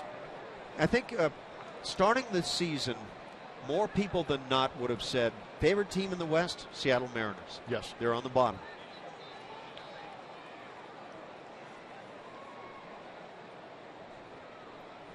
But I think it's a division that can be had right now by the Astros this year. Kansas City leads by a half a game over the Tigers in the Central. Each team with 18 wins already. Minnesota, the White Sox, and Indians follow. The Indians were the favorite pick in that division coming out of spring training. Fernando Salas now, right-hander, getting loose in the pen for the Angels. I think Kluber getting off to that rough start in their rotation kind of dampened their efforts. There goes Rasmus, and the pitch is popped up back of second base. It's the second baseman, Giovotella. He'll make the catch, and that'll do it. Carter pops up to end the sixth. 1-0 Angels.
San Francisco Giants 2-game set. It starts May 12th and the 13th. May 13th is also Dollar Hot Dog Night Wednesday at Minute Maid Park. For tickets, call 877-9-ASTROS or visit astros.com.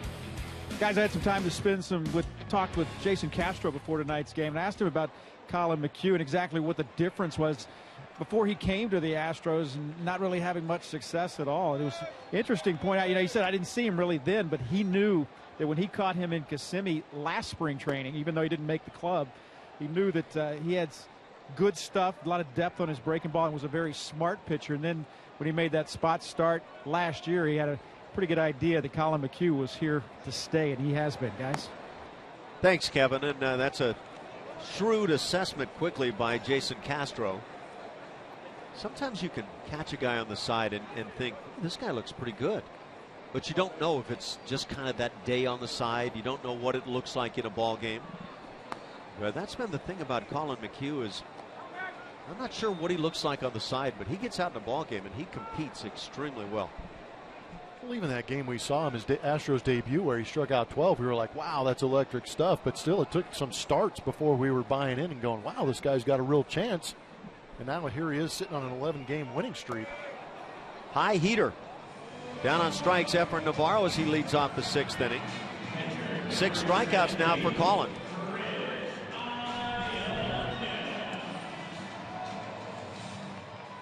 Well, there's a little bit of no fear within Colin McHugh to be able to make some of these pitches. Because there's some pitchers around the league that would say, you want me to elevate a fastball? But he does a good job of it, knowing he has that breaking ball in his back pocket. Even if he misses up and doesn't get a swing and miss, he can come back with that breaking ball, change planes. 9-hitter Chris Iannetta at the plate. He struck out. That came in the 3rd inning. And again, 6 strikeouts for Colin McHugh. You see the batting average, .092. He pops it up. It's Altuve with the call right behind second base. I'm not sure that was a comfy catch when it was all said and done. He did that on purpose. He's human. You almost wonder sometimes if the really good ones don't challenge themselves. 2 outs, bases empty for the leadoff man, Cole Calhoun. Some nights you just can't get anybody out, and then other nights are like this. 4 hits on the night, 3 for the Angels, 1 for Houston. And it looks like the pitchers can just dominate and roll through the offenses.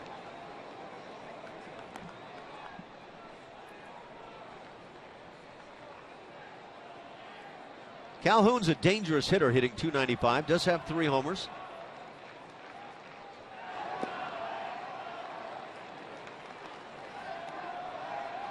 We don't talk about that changeup a lot from Colin McHugh. He does have a good one.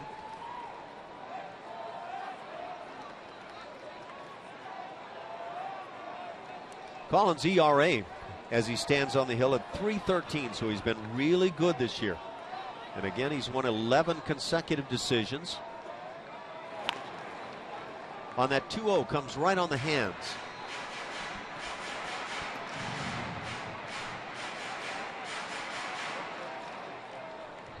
Colin is not that physically imposing kind of guy on the hill, and yet he seems to exude all the confidence in the world. Such a good job of just taking a couple miles an hour off some of his pitches, really get those big swings and those foul balls like you just saw from Calhoun. There's the change. Goes to it in very wise counts.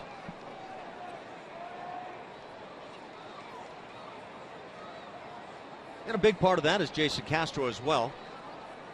2-2 on Cole Calhoun. Angels right fielder with 15 RBIs on his year. Perfectly spotted. Little backdoor cutter. Got him looking. 2 more strikeouts for Colin. 7 on the night. We've played 6 innings, and the Angels lead it 1-0.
The Astros and Root Sports. Post your pictures with Orbit on social media and tag the Astros and your cable or satellite provider, and use the hashtag #WhereIsOrbit. Head to astros.com/whereisOrbit for more information. Where's the offense? Defensively, Colin Cowgill takes over in left field for the Angels. We are in the 7th inning. The Astros with 1 hit against left-hander Hector Santiago. Jason Castro 0 for 2 on the night, a couple of ground outs.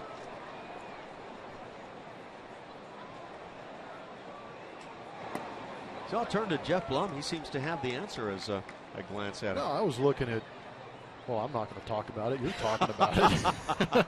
I'm going to completely avoid the conversation that you're trying to pull me into. No, I was curious. Hector Santiago, I had a feeling his numbers weren't all that fantastic against the Astros, even though he's dealing here.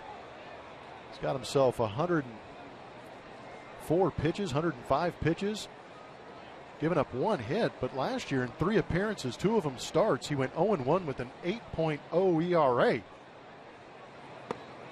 So he's obviously made the adjustment. In his career, he's only pitched 15 2/3 innings with a 7.47 ERA. Yeah, I was going to say in the career, Santiago had the Boeing ERA against the Astros, 7.47. Yeah, like it. Castro down on strikes as he leads off here in the 7th inning.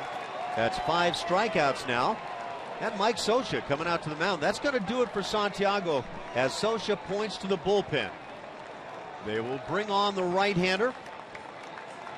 6 1/3 innings. Great work from the left-hander Santiago tonight, and he will depart with a 1-0 lead here in the 7th.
Going to be Roberto Hernandez going up against Jared Weaver. Had himself a rough start to this 2015 at 0-4, 6.29 ERA.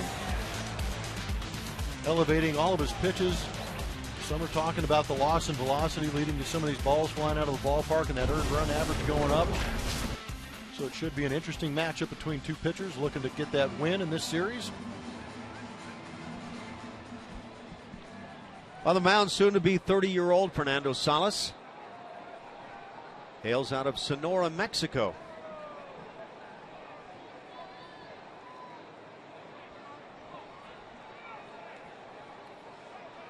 Last pitched a couple of days ago, 2/3 of an inning, shutout baseball against Seattle. The Angels took 2 out of 3 in that Seattle series.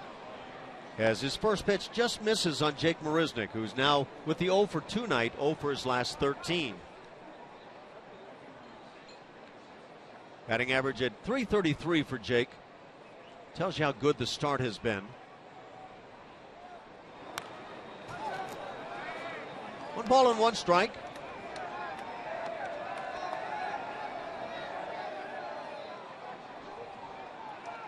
For Salas on the season, 12 innings, he's allowed 12 hits. 6 earned runs against him, 1 home run allowed.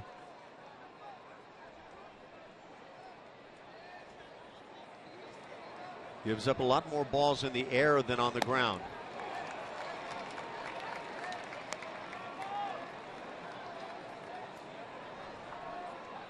One ball, 2 strikes. So a really good night on the mound for the starter, Santiago.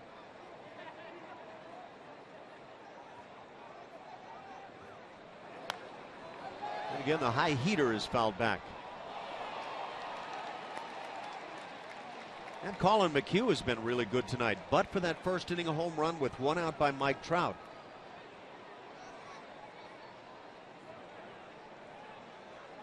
Seven strikeouts for Colin McHugh. The Astros have got to find a way to get something going to keep his string alive. Marisnick down on strikes, 2 in the inning. And with 2 outs, it brings up Preston Tucker. And let's check in with Kevin Eschenfelder. All right, guys, the Tucker family all on a 4 a.m. flight this morning out of Tampa. Dad, Mike, you see him there. And you see, I visited with Preston in the clubhouse before the game. He seemed like the moment wasn't too big. His dad, very stoic, man. Wasn't a whole lot of emotion sitting there with him during his at-bats. And now for his 3rd plate appearance. So the whole Tucker clan is here, including his high school coach, guys. Well, they've seen him get some good swings. No results yet as he flies out to end the 7th inning. A 1-2-3 frame. 1-0 Angels.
The one big hit we've seen in this game off the bat of Mike Trout, of course. The one mistake that Colin McHugh has made, left that fastball out over the plate. And even though the effort was there by Marisnick, just enough to get it over the outstretched glove and into that hedge in center field for another home run for Mike Trout. And the only run on the board this evening. And Mike Trout leads it off for the Angels here in the 7th inning. He'll be followed by Albert Pujols and Matt Joyce. 2-3-4 for the Angels. Trout 1 for 2 on the night, has 8 dingers on the year. It's kind of that area that everybody has been talking about, wanting to pitch Mike Trout this year up, maybe in a bit. Strikeouts were such a big part of what Trout did last year. He drives one right field. Rasmus back, and now able to adjust and make a nice play. Colby initially thought this ball was going to be back toward the wall a bit, and then it sliced on him. As an outfielder, I wonder if sometimes you anticipate some of these big hitters like a Mike Trout, Albert Pujols, that when they do make contact, they're going to drive this ball. And off the bat, I'm sure that Colby Rasmus thought this ball was hit a lot better going back and trying to find that wall here in a visiting ballpark, but luckily makes that adjustment and turns it into a fantastic play. Anyway, one of the things we were going to say on Mike Trout, over his career, he has swung at only 10% of the first pitches that he's seen. This year, 20%, and that was one of the things he had talked about trying to get away from all of the strikeouts that had mounted last year. 0-1 on Pujols. He picked up a base hit in the 4th inning that extended his hitting streak to 10 games. And despite that, hitting just .245 on the year. Still has the power game, 5 dingers. Cannot run much anymore.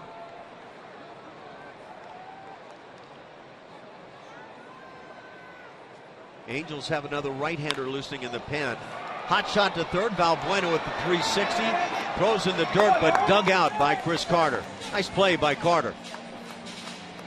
Join the Astros Saturday, May 16th for our 8th annual Bayou Bash presented by HEB with a special thanks to Budweiser.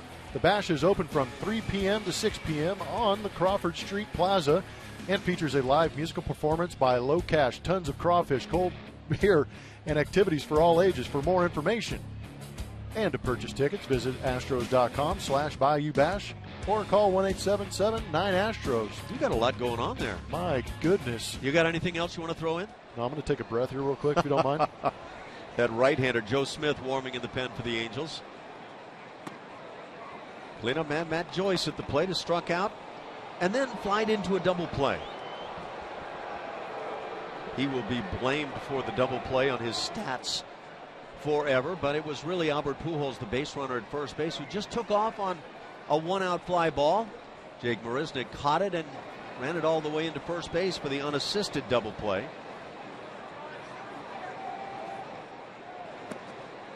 2-0 the count. Got your breath? I'm back. Some of those are good, aren't they? Oh, you got me. There's Joe. That was right up there with a couple of Hunger Game novels. Your daughter's got you reading those? Oh, yeah. Hot shot, and that's foul down the first base side. You know, I know because I'm so jealous that you were able to go to the Masters recently. How was that walking up and down the hills? That was a workout. That's one thing you take for granted when you're watching the Masters on TV is the obvious beauty, but at the same time, you can't really get that elevation change. And I was exhausted walking up and down those hills. I couldn't believe some of the shots that were taken. There was a lot more blind tee shots and second shots than I thought there were. My jealousy has exhausted me ever since you were there. I'll keep talking about it if you need to. Anytime, please. You know, I've got to say, Jeff Blum is some kind of teammate. He got me a green Masters cap. I could not be any happier. There you go. This has made my forever. Line drive down the right field side. Well, no, if that hit a little piece of the glove of Carter, but it's in for extra bases. It's a 2-out double for Joyce as David Freese will come to the plate.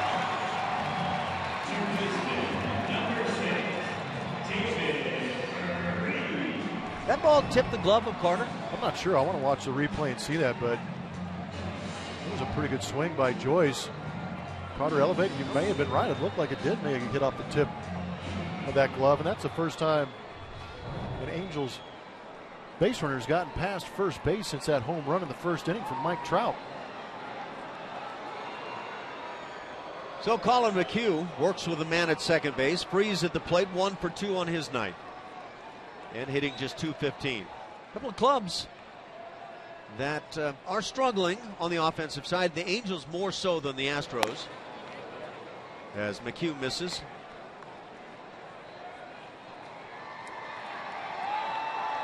The way the Astros offense has been going, that runner at second base, if he scores, that could be a huge run. Yeah, you would call it insurance. It would be very big insurance at the time. Oh, and that one's going to drill him. So Freese aboard. That'll put runners at first and second.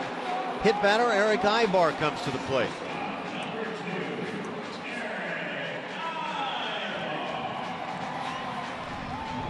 Good move by Castro going out there to talk to his pitcher, settle him down a little bit. There's no intention behind this whatsoever. Just completely missed his spot. We've seen some stretches where Colin McHugh can get a little erratic with the location of his pitches. But it actually looks like he's got a pretty good conversation going with Castro as far as a game plan for Ibar right here with 2 outs and 2 runners on.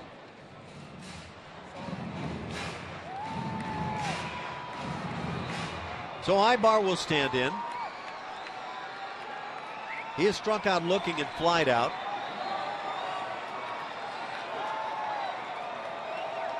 And you're right, this is a big moment for Colin McHugh. You've got to be able to keep this right here.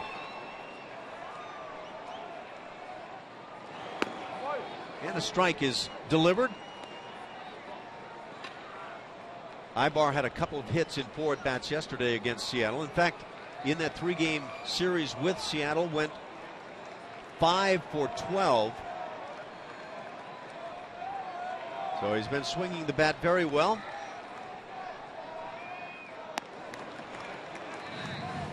And he has swung the bat well against the Astros over his career, a .273 mark. A home run and 20 RBIs.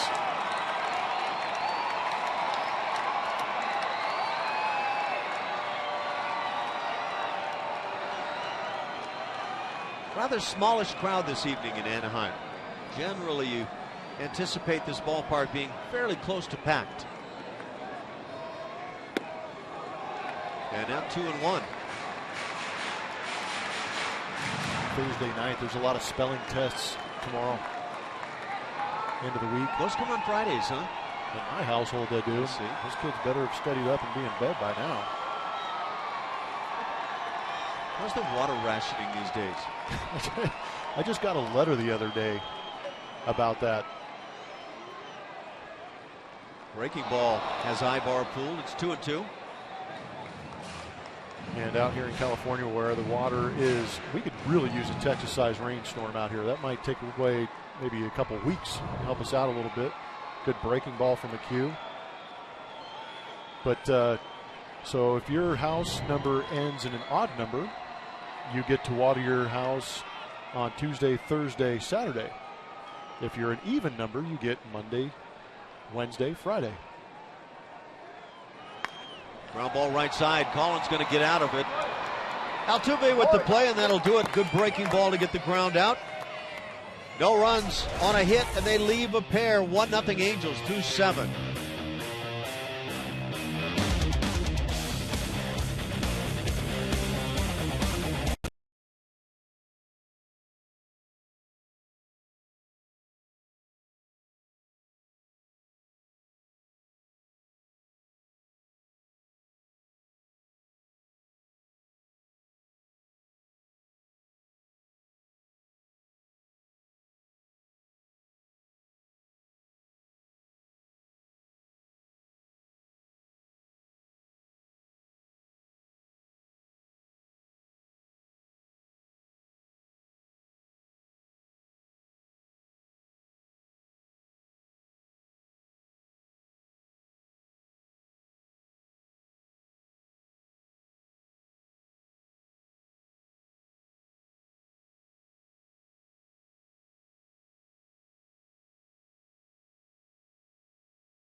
'86 with a special ticket promotion.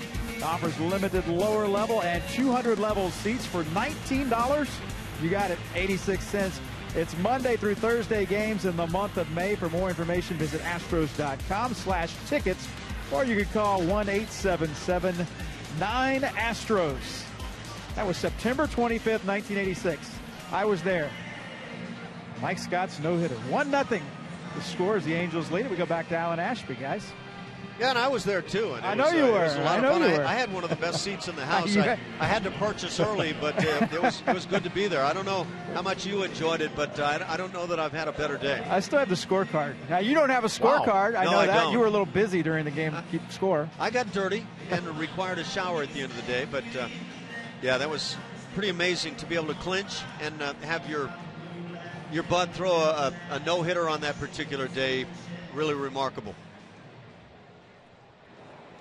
Yogi Berra was one of the coaches, and of course we had some guys having fun with the cone head masks on, 3 of them, and Yogi walked back in the clubhouse and saw him and said, yeah, you 3 make quite a pair. And that kind of added to the spectacular day. Yeah. Oh, that's Larry awesome. Anderson and Charlie Kerfell, and I actually don't remember who had the third. Might have been Aurelio Lopez. Might have been the third guy with the cone head mask on. But yeah, good stuff. Good times. Right-hander Joe Smith on, third pitcher of the night for the Angels. He faces Jonathan Villar here in the 8th inning. 1-0 Angels on top. That run came in the first. Ground ball up the middle, and that's going to be a base hit. Leadoff single Villar. And now some speed aboard. And the top of the order. This moment in history is brought to you by M.D. Anderson. Who should be the Astros franchise for? You can cast your vote right now on Astros.com for your 4 favorite Astros of all time. There might be some easy ones in there, but I think there's going to be some tough ones also. That's a tough call. Man.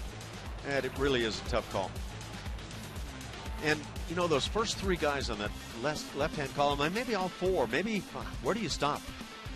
Where do you start and where do you stop on that list? I don't know. I don't even want to touch the thing because it just gets too dicey if you miss somebody. Well, voting ends tomorrow night, by the way, and so get your votes in. I guess Astros.com is the place to place your votes as Jose Altuve chops one foul. Yeah, I get to looking at that list and I think, man, that's just dangerous to even talk about. It is. You've got until tomorrow night to vote, so you got some sleep to think about it tonight, Ash, if you can sleep. I know you're going to be wrestling with it. See, I've got to get it out of my mind or there's no way. Well, all you can do is make enemies on that. So fans, if you're ready to make some enemies, get your votes in. No, it's supposed to spur the debate. Oh, okay. And take pride in the history of the Astros. Well, those are some pretty good players. Real good. You know, Larry Dierker didn't make that list. And yeah, it's just it's really tough list.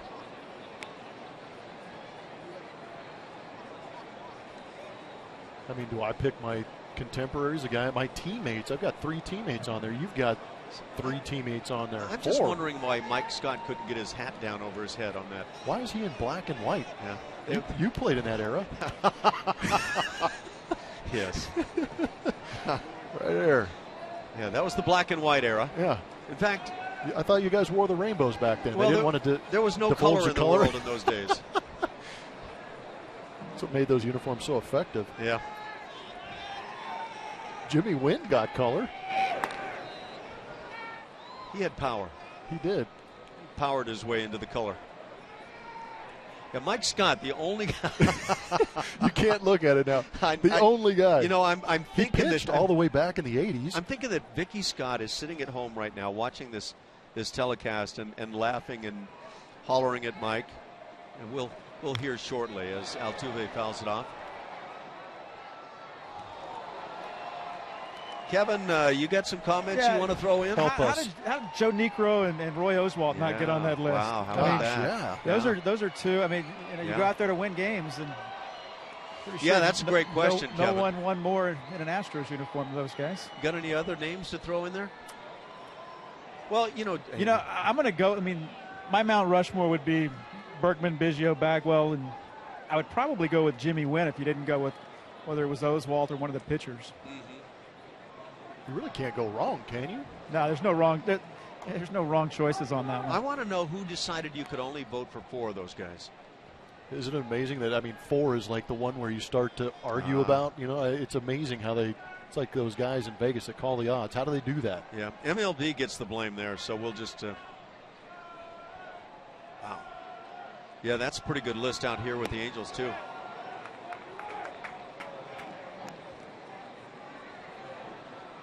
Told the story many times coming in on the bus with the Indians.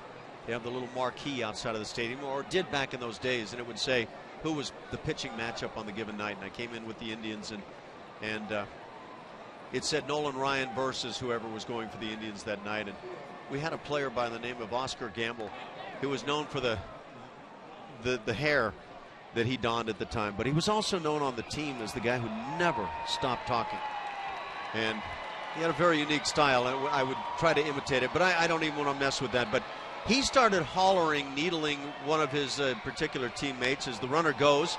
Altuve hits a fly ball to right center field. Calhoun is to his right. He'll make the catch, and out number 1.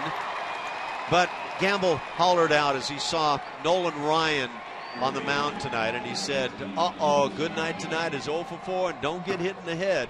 And and so, you know, and the teammates all, of course, responded to that at the moment, and it was one of those great team moments. But, yeah, that's what it felt like to be facing Nolan Ryan at that time. I would have pulled my hamstring on the bus. Yeah, there were some of those, too. Joe Smith on the mound, I'm sorry, Ash. It was always known as Ryanitis. There's a lot of that go. Just turn it into ace-itis. Luis Valbuena at the plate, 0 for 3. It's getting deep in the ballgame. 1 out here in the 8th inning, still down 1-0. Back in the first inning, you feel like, okay, so you can get back in this. VR goes, pitch out, throw down, and they do not get him. That tag coming in what appeared to be late from Ibar on a good throw from the catcher, Iannetta. I was just going to comment that I couldn't believe that VR took so long to go. I know he had Altuve on base. I mean, at the plate when he was on base, but still a great opportunity for him to steal. Now he steals, and the Angels guess right. Iannetta's throw looks to be there, but you could see the shortstop Ibar in front of the bag receiving the ball instead of straddling it maybe and dropping the tag right on him. And it's tough to see, but from that angle, it might have gotten VR on the hip. Now the question is, does he have the hand on the bag when he does get tagged on the hip? And I think he has the hand on the bag. Yeah, I think you're right, and that's exactly the way I saw it. So the Astros pick up another patented stolen base.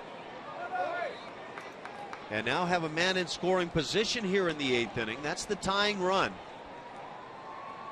Really nothing more Iannetta could do. He made a very good throw. 3 stolen bases for Houston tonight, 36 on the year, just 6 have been caught.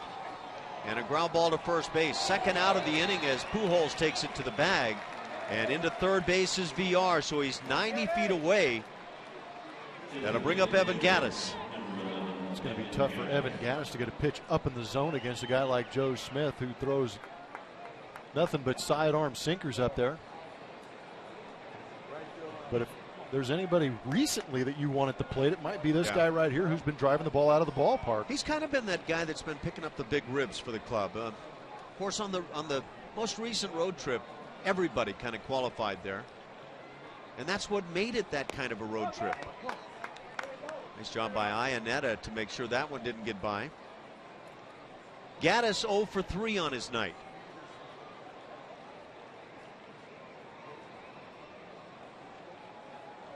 What is the conversation like? You're standing next to the skip.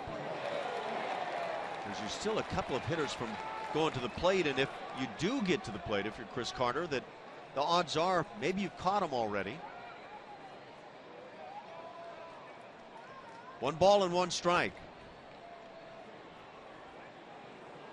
The Astros lead the league with 42 long balls, but now a 1-2 count.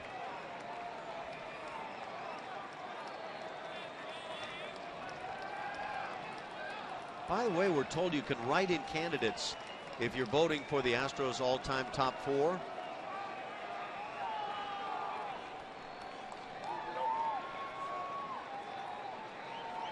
I know here in the booth we've chosen the write-in style. And down on strikes. Slider sweeping away, and that gets Gattis and does it for the Astros in the 8th inning. No runs, a hit. They leave VR at third base. 1-0 Angels.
Titan James Kirkland will clash in a 12-round super welterweight showdown at Minute Maid Park. VIP premium seats have just become available. That's in the Diamond Club and Insperity Club sections of Minute Maid Park. Seats are $250 each and include food and non-alcoholic beverages. To reserve your premium seats for Minute Maid Park's first ever live boxing event, please call 713-259-8350. Ash? Thanks, Kevin. That should be exciting. Right here, we're in the bottom of the 8th inning. 1-0 Angels lead it. Colin McHugh working here into the 8th.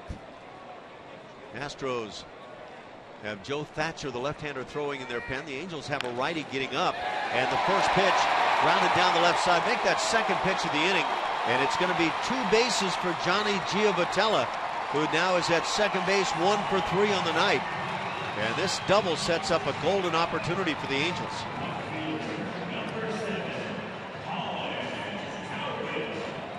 Colin Cowgill is now the hitter. He had come on defensively for Efren Navarro back an inning earlier, and so he will bat with nobody out.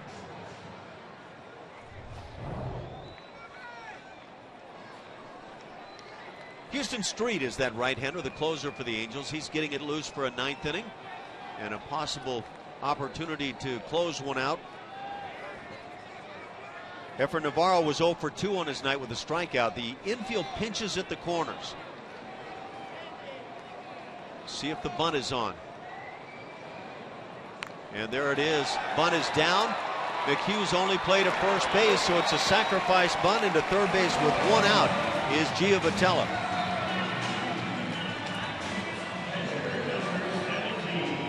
Great job execution. Giovitella with that leadoff double. Take advantage of it by moving him another 90 feet. Now you've got him at third, less than 2 outs. Golden opportunity for Iannetta to salvage his evening. And it's also a golden opportunity for Colin McHugh to possibly get this second out without the run scoring. And that because of the fact that Iannetta has had a tough start to his season. Can Colin make that happen? Infield drawn in all the way. Yeah, you've got a high strikeout guy on the mound. You've got a guy scuffling at home plate. Then you add the pressure of actually having a runner in scoring position now for him.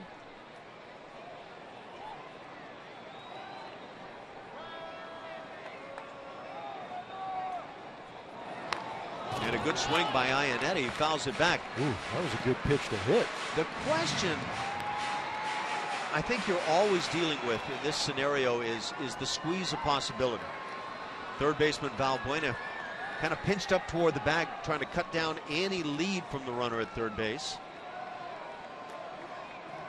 Now with 1 strike, has taken another step or so away from the bag. No squeeze shown, and there's 2 strikes on your hitter. So 0-2 on Iannetta. Does Colin turn to the curveball? Does he pound it? And that's the thing about Colin, he's got some options.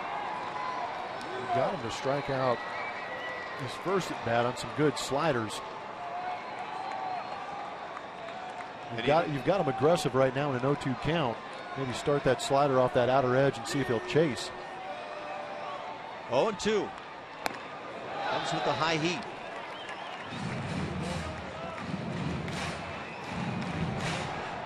It's not a bad way to start that, because if you get the hitter looking, maybe curveball. As soon as he sees that high fastball leave the hand, that's the same slot.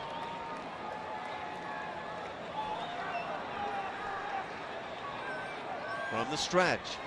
There's the curve. Nice job by Castro. Real good job by Castro. You yank that breaking ball and it can easily scoot to the backstop. Neshek now the right-hander up with Thatcher in the pen, so A.J. Hinch has a righty and a lefty, but for the moment it's right in the hands of Colin McHugh. If he gets this out without the run scoring, I would imagine he stays on. That count now at 2-2. And now 3-2. So he got ahead 0-2. And now has to battle. And is Colin possibly dealing with... I always hate to see him playing with the fingers. Blisters have been an issue in the past. Usually see that with guys with good curveballs, good sliders. One of those fingers is usually on a seam when they're trying to snap off that breaking ball. But you need to get this pitch right here. Curveball outside. Wow. I thought that was a pretty good pitch. And Iannetta did a heck of a job laying off. Well, now what do? You've got runners at the corners after the walk. Well, it was outside. Cowboy Joe right on top of it. That is just the first walk of the night issued by Colin McHugh. He's hit a batter. The skip is coming out. And now the entire infield meets. What do they come out of this meeting with? Yeah, they'll go to the bullpen. Joe Thatcher will come on. Left-handed bat of Cole Calhoun coming to the plate. And so you play the percentages, lefty v lefty. It'll all happen with one out here in the 8th inning.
Book your low fare now at southwest.com. And by Geico, 15 minutes could save you 15% or more on car insurance. Visit us at geico.com or call 1-800-947-AUTO.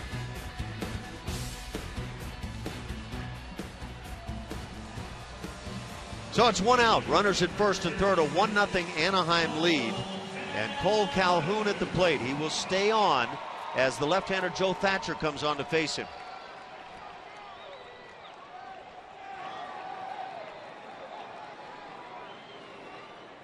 Thatcher worked yesterday, an inning and a third, allowing a hit in that final game with Texas.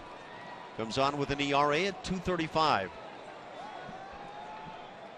And you can see the left-handers have not been shut down against Thatcher this year, 4 for 17. Altuve and VR playing for 2. And a line drive to left field, drops for a base hit. That'll play to run. Into second base, Iannetta, 2-0 Angels, and still one out here in the 8th.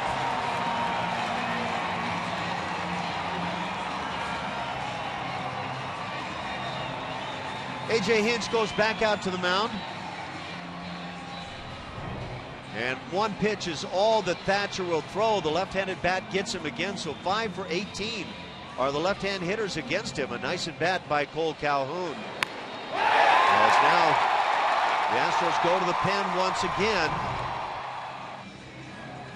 It's 2-0 Angels here in the 8th inning.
Out, runners at first and second as right-hander Pat Neshek comes on, and he'll face the right-hand hitting Mike Trout.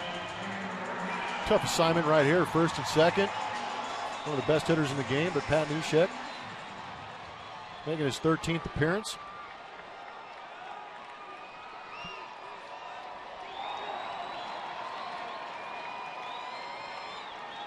He ranks second among all AL relievers in wins. Maybe hold him down here, and the Astros come back and give him another W. May 3rd, the last time Neshek pitched in a ball game, and he brings a strike on Trout. In that game against Seattle, 1 inning of shutout baseball, a couple of strikeouts. Trying to hold it right here. 2-0 Angels, 8th inning. They scored 1 in the first on the Trout home run, and 1 now as Calhoun put together a very nice at bat. In fact, just 1 pitch as he lined the first offering into left field for a base hit to plate that second run. Yeah, he had his mindset on one thing. He's actually got good numbers against lefties, around 375, but Thatcher gave him something he could handle, did a good job of keeping that front shoulder closed, which is so necessary for left-on-left matchups. Yeah, we can only assume, but that might have been his mindset. Just try to line something into left field right there against the lefty. Well, in the defense of the Astros has been shifting on him a little bit. Not so much against the left-handed pitcher in Thatcher, but he still managed to find that soft spot in the Astro defense. 0-2 the count on Trout. Houston Street continues to loosen in the pen for the Angels. There's a fly ball driven to center field. Marisnik going back with room. Just shy of the warning track, he'll make the catch. Halfway on the play with Chris Iannetta, so he simply goes back to second base. 2 down for Albert Pujols.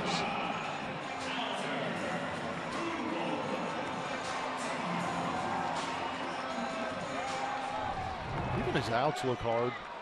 Takes a good pass at it. That was actually up out over the plate with a 2-strike count. Might have gotten away with one right there. Earlier in the count with less than 2 strikes, that ball might have gotten smashed. He's a fun player to watch, Mike Trout. He's kind of become the poster boy of the game. Man, for good reason. How many years ago was it Jeff Blum was in those shoes and Blondie? Yeah. You were pretty darn good, but Mike Trout's kind of he's in a special category right now. Well, he's so good that he makes it unfair to compare him to guys like Bryce Harper. You know, Bryce Harper was that young phenom, and he still is extremely young, having hit 3 home runs the other day. But when you compare him to Mike Trout, it's unfair. It's hard to say that. That one just off the outside corner.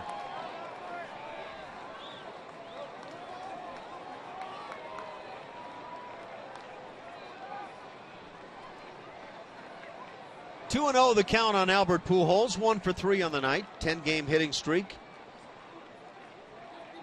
Left-hand hitting Matt Joyce waits on deck.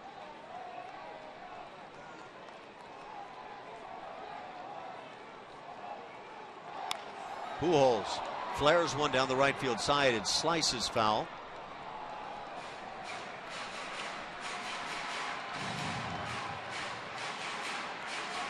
It's good to hear from Vicky and Mike Scott.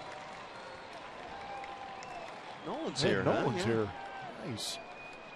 He brought a friend to wear his Angels jersey, too. Well, he donned both uniforms in his great career. Thought that girl brought a stuffed animal, but it turned out to be her sister. Do not take swings at the perceived piñata. And a foul ball down the left field side. 2-2 on Pujols.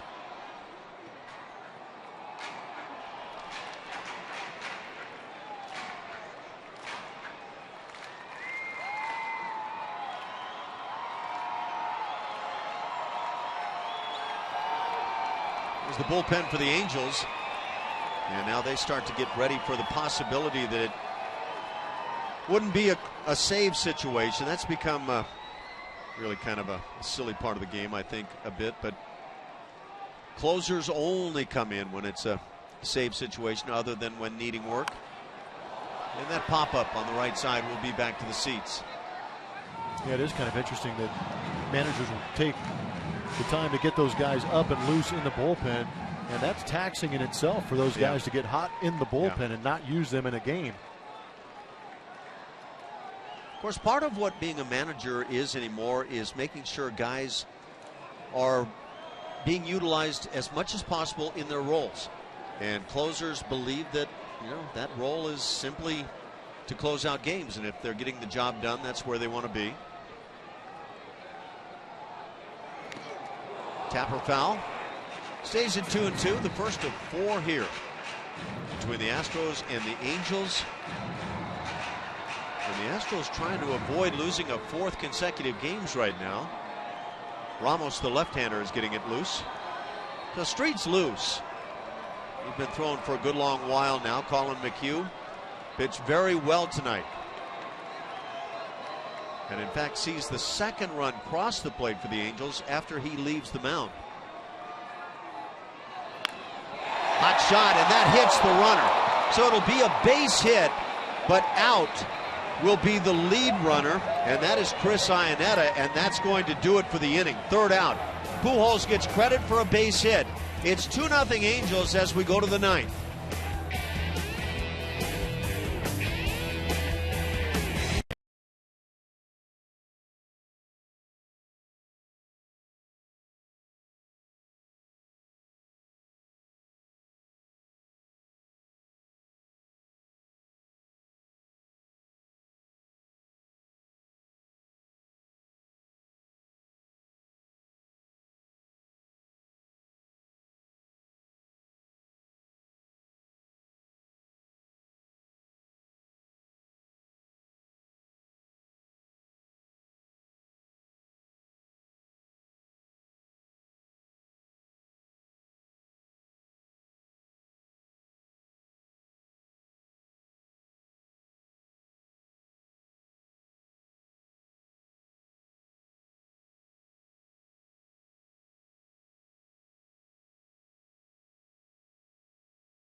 On for the Angels. The Astros want to try to extend the longest road winning streak, I should say, since 2001. If they can do that, they're going to have to do it here in the 9th inning. They've won 6 in a row on the road. And you take a look at the numbers, nothing short of amazing what they've been able to do at 10-2 at this start. Look at the difference in the batting average and the runs scored at home as opposed to on the road. The OPS much better away from home as well. But unfortunately, guys, the slow bats have continued on here to California, something that the Astros were very good last time they were here in California with that sweep in Oakland and then, of course, in San Diego. They're going to have to get it done, though. Now's the time as they are down to their final at-bat. Alan Ashby? Thank you, Kevin. There's only one thing that I can see as a change from the last road trip to this one. One difference. Might it be Kevin Eschenfelder right now? Oh, wow. We got to get this turned around, Kevin. I thought you were going to blame it on me because I had such a good record last time out. Kevin needs to do something down there, something to rally the troops, turn this around, especially against this guy, Houston Street. Julia, where are you? Houston Street on to work it here in the 9th inning. 4, 5, 6 coming up for Houston. Colby Rasmus, Chris Carter, and Jason Castro.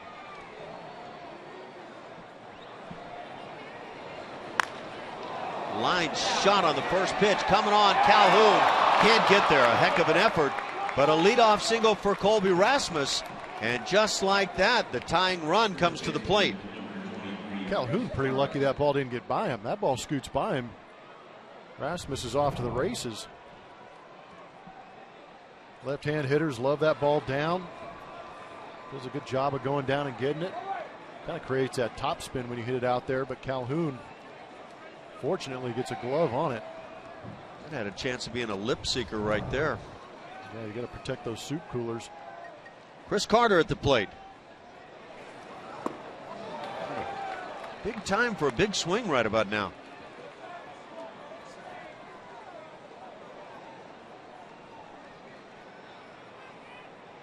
Well, Carter's had some big swings here in Anaheim.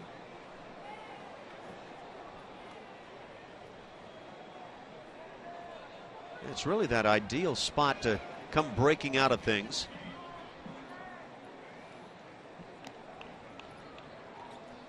Carter 0 for 2 on the night. He has drawn a walk.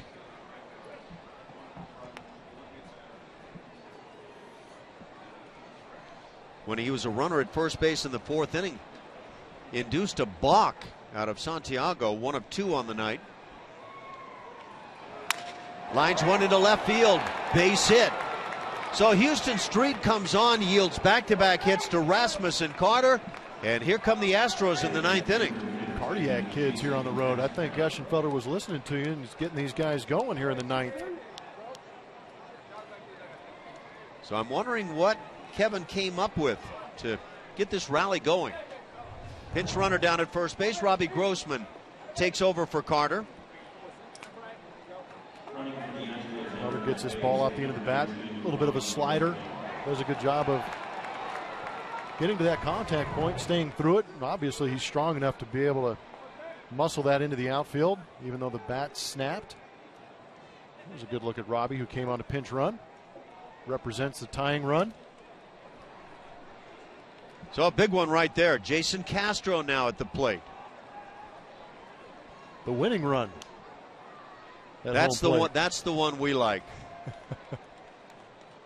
Jake Marisnick waits on deck, and then Preston Tucker. What a night this could turn into. I like where you're going with this, Ash.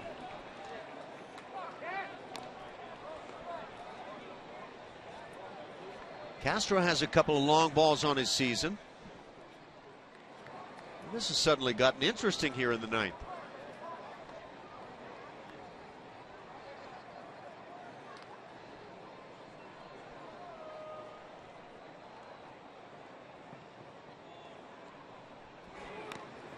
Castro reaches out, fouls it back, 1-1 on Jason. The Astros had 2 hits through 8 innings. They have 2 here in the 9th.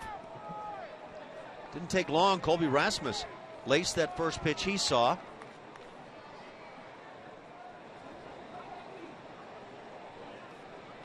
There he is. He's waiting.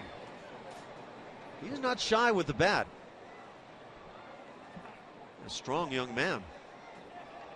Be a heck of a way to burst onto the scene. Have an opportunity to win a ball game and make it your first big league hit. Could happen here in the 9th inning. That fastball right at the knees. Castro didn't like it. Full deflation from Jason Castro, and he had something to say to Cowboy Joe, and maybe with good reason. Just off that edge, down and away. And now 1-2 on Jason.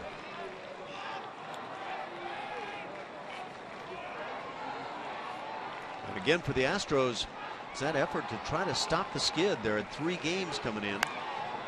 Castro stays alive.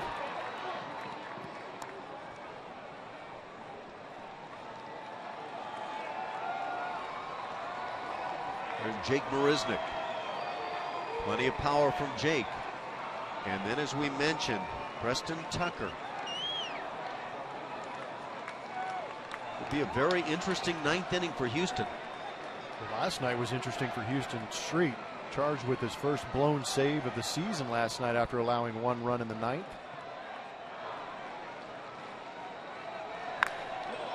High fly ball center field. Easy for Trout. Rasmus tags but going nowhere. That's a good strong throwing arm from Mike Trout in center field on out number 1. And not that it matters. That lead run is not what anybody's worried about right now. 1 out for Marisnick. You get a peek at the arm of Mike Trout. Got to let him know that you've got Another one of those 5 tools they talk about. Yeah. I think that gets exaggerated sometimes with guys, but you can see he has a good, strong throwing arm. But how about the fundamentals? Just get behind the ball, good footwork, crow hop, make a nice, strong throw. The cutoff man actually cut it off. That's beautiful. It's the way you play the game. We've been seeing the Astros doing this much more than we've seen over the past couple of years. Isn't that the truth? 1 out for Marisnik. 0 for 3, a couple of strikeouts for Jake. Can somebody get the big swing? What was your mindset when you came up like this? You hate to concede to trying to hit the long ball, but how did you go about it? I sat on the outer third of the plate because I knew they didn't want to challenge. Most of my home runs were middle to middle in, so I knew that they didn't want to give that up in this situation. So I sat on that outer third of the plate, usually sat on a fastball away, and had tried to adjust to a mistake that they left out of the plate. Not think home run, but think of trying to. I thought about driving to the outfield because in this situation I tried not to hit that ground ball and be ground into that double play to end the ball game. But I wanted to look for something that I could drive in the gap, force the issue a little bit. If I could drive in 1 run, but if I found that gap, drive in 2 runs. 0-2 the count on Marisnik. And I tried to.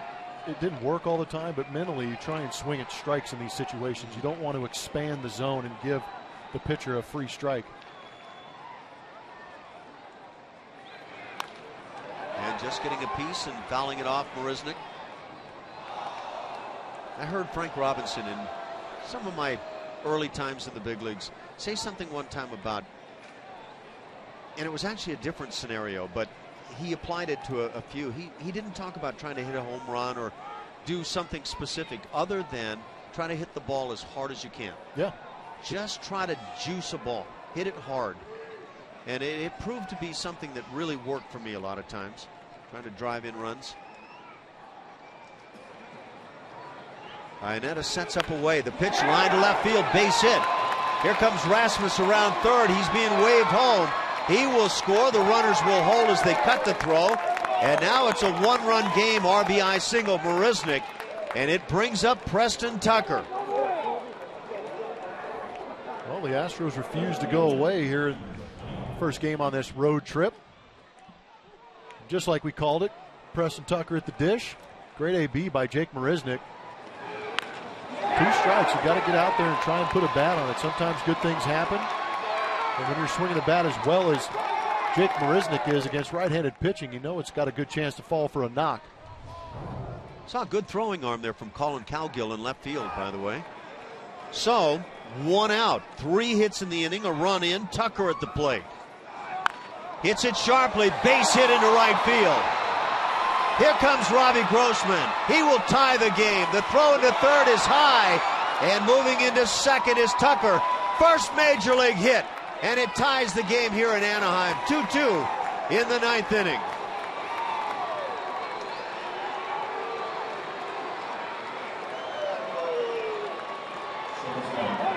First major league hit, first RBI. And now the Astros with a golden chance to pull ahead.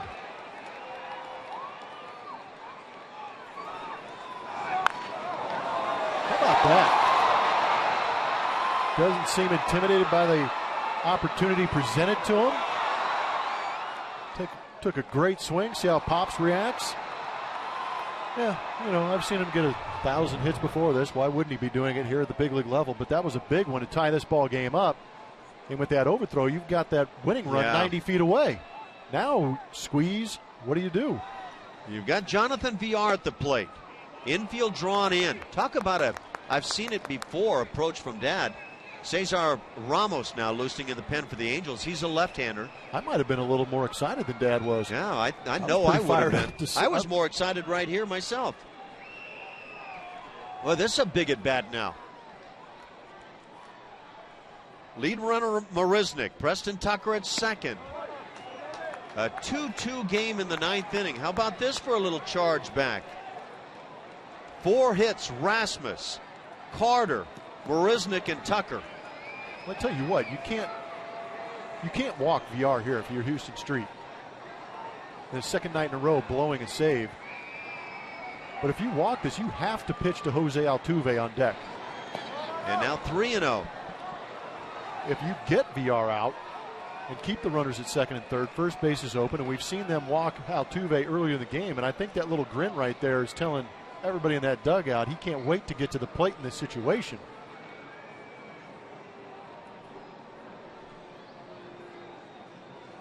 Man, Preston Tucker, first big league hit, game-tying knock in the bottom of the top of the ninth. How about the swing right down through the baseball?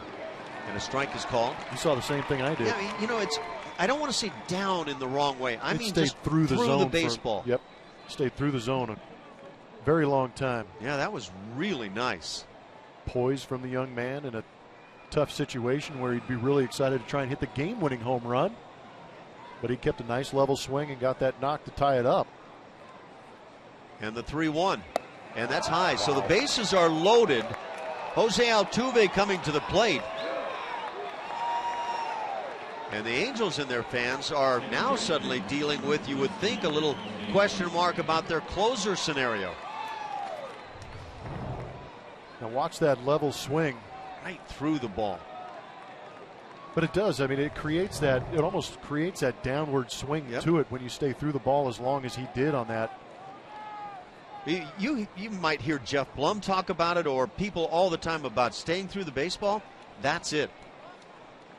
Because that looked to be an off-speed pitch on the outside corner, but he stayed on it nice and long. So now what? Now it's Jose Altuve time. 1 out. Bases juiced.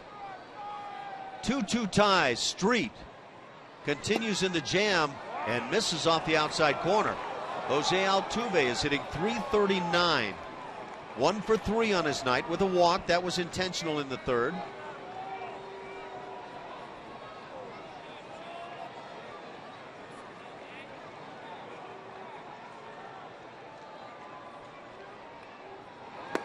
And takes a strike.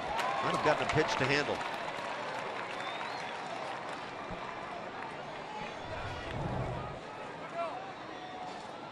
Ooh. Yeah, that's one of those cement mixers. Yeah. I don't know what was on the mind of Altuve, but when it was all said and done, I'll bet he thought, oh, I think I could have handled that thing. 1-1 the count now. Ooh. So now it kind of turns the other way. 1-2 on Jose. Setting him up. He can do that. That one grand slam last year in Boston was a big home run.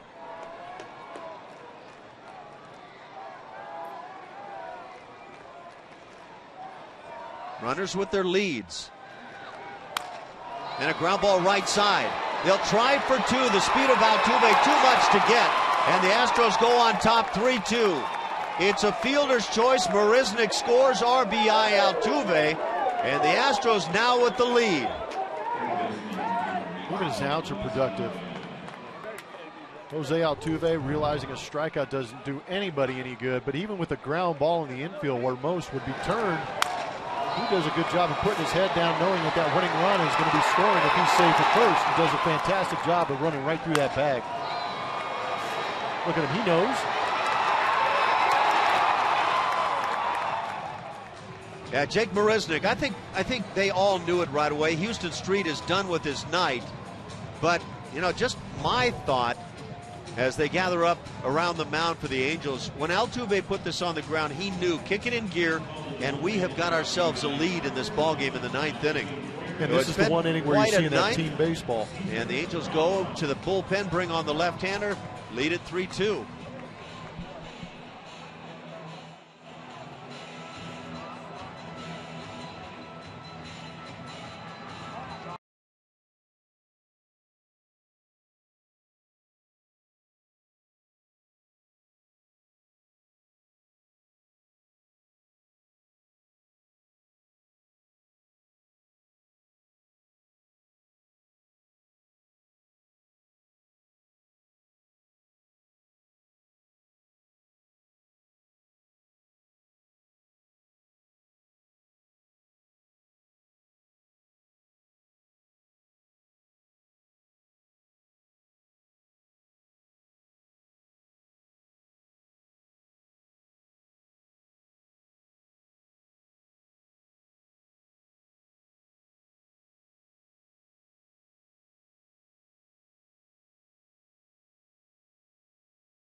Astros have picked up 4 hits. There's been a walk and a fielder's choice. There's 2 outs, but 3 runs in. The Astros lead it 3-2 now in the 9th inning, as Luis Valbuena, the 8th hitter of the frame, comes to the plate, and he will face the new left-hander of the Angels. It is Ramos, Cesar Ramos, for the Halos. Things did not work out for Houston Street. Ramos 1-0 on the year. Runners at the corners. The Astros trying to add some more. Valbuena with a long night. 0 for 4. He's grounded into a double play. Also struck out. And that batting average has dipped below 200 now for Luis. 7 dingers, though, on the year.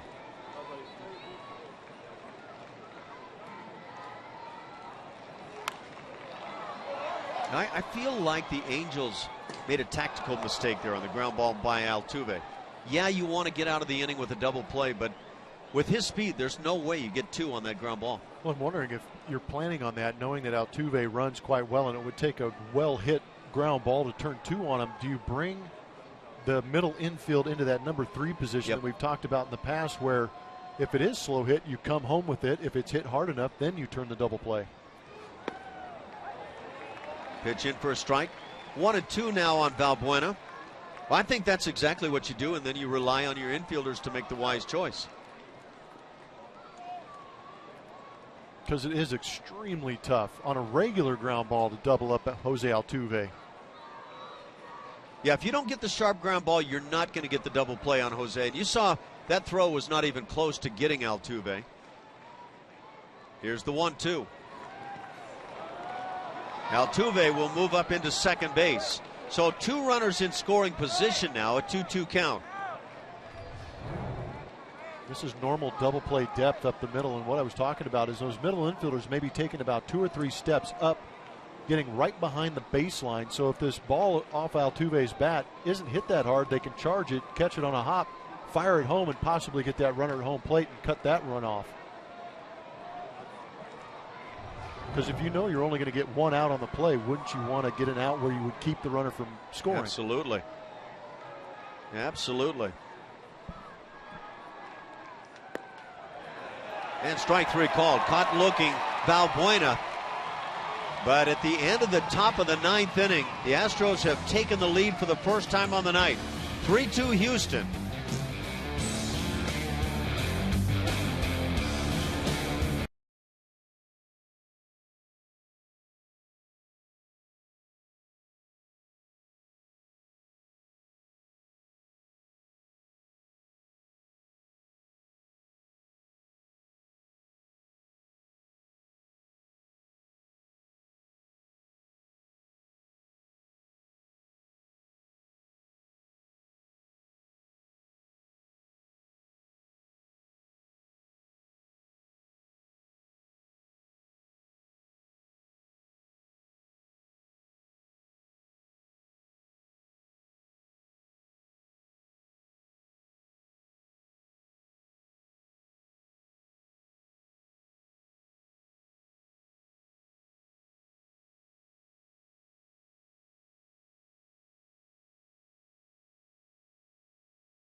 The 9th inning.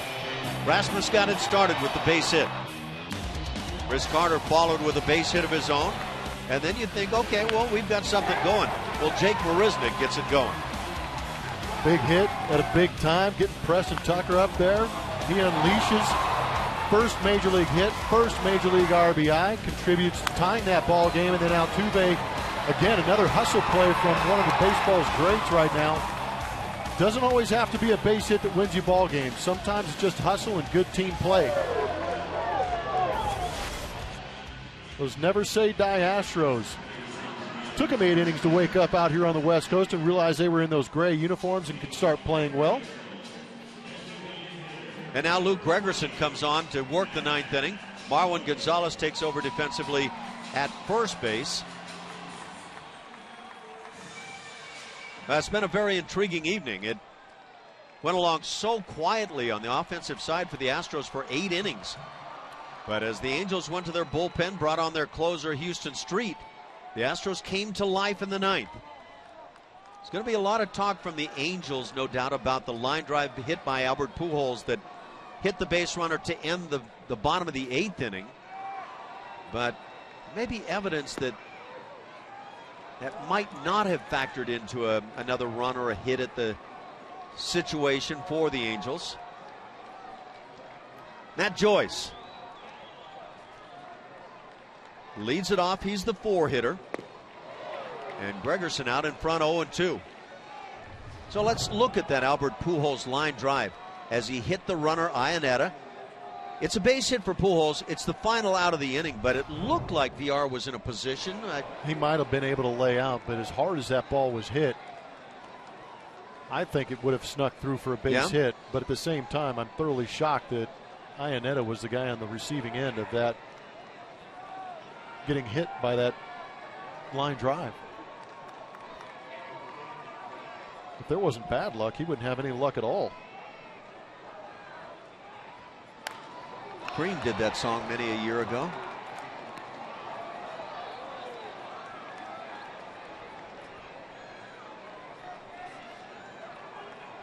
Ooh, I thought the guys in the truck might come up with that just instantly. Well, might have been Roy Clark, might have been a lot of people, but I can hear the Cream version right now. I cannot. Ground ball first base side. 1 ball and 2 strikes as Matt Joyce leads off here in the 9th inning.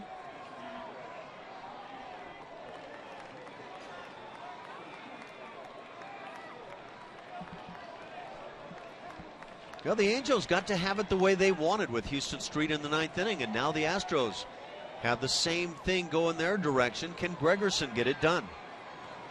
And the changeup splitter. Not sure what the grip is on that pitch, but the effect, a strikeout to start the 9th inning.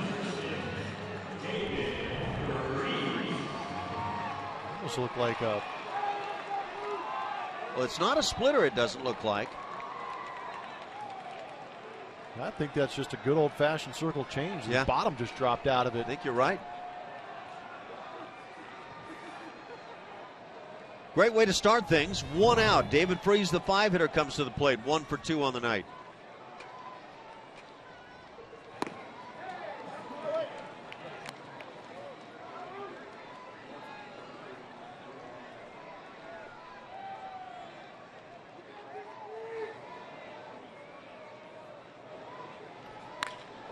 Fly ball center field. Should be a 2nd out as Marisnick is back.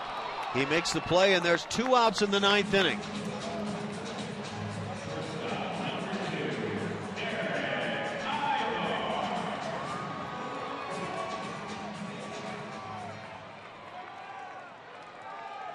Eric Ibar stands in 0 for 3 on his night.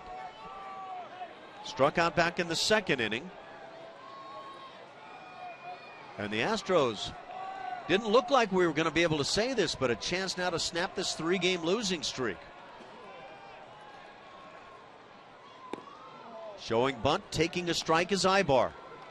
Pretty impressive answer by these Houston Astros. We talked in the pregame about who this series was bigger for, and we agreed it might have been the Angels because they need to get back into this Western Division. But how about the division-leading Houston Astros answering the call here on the road and bouncing back from a 3-game skid if they can get this last out?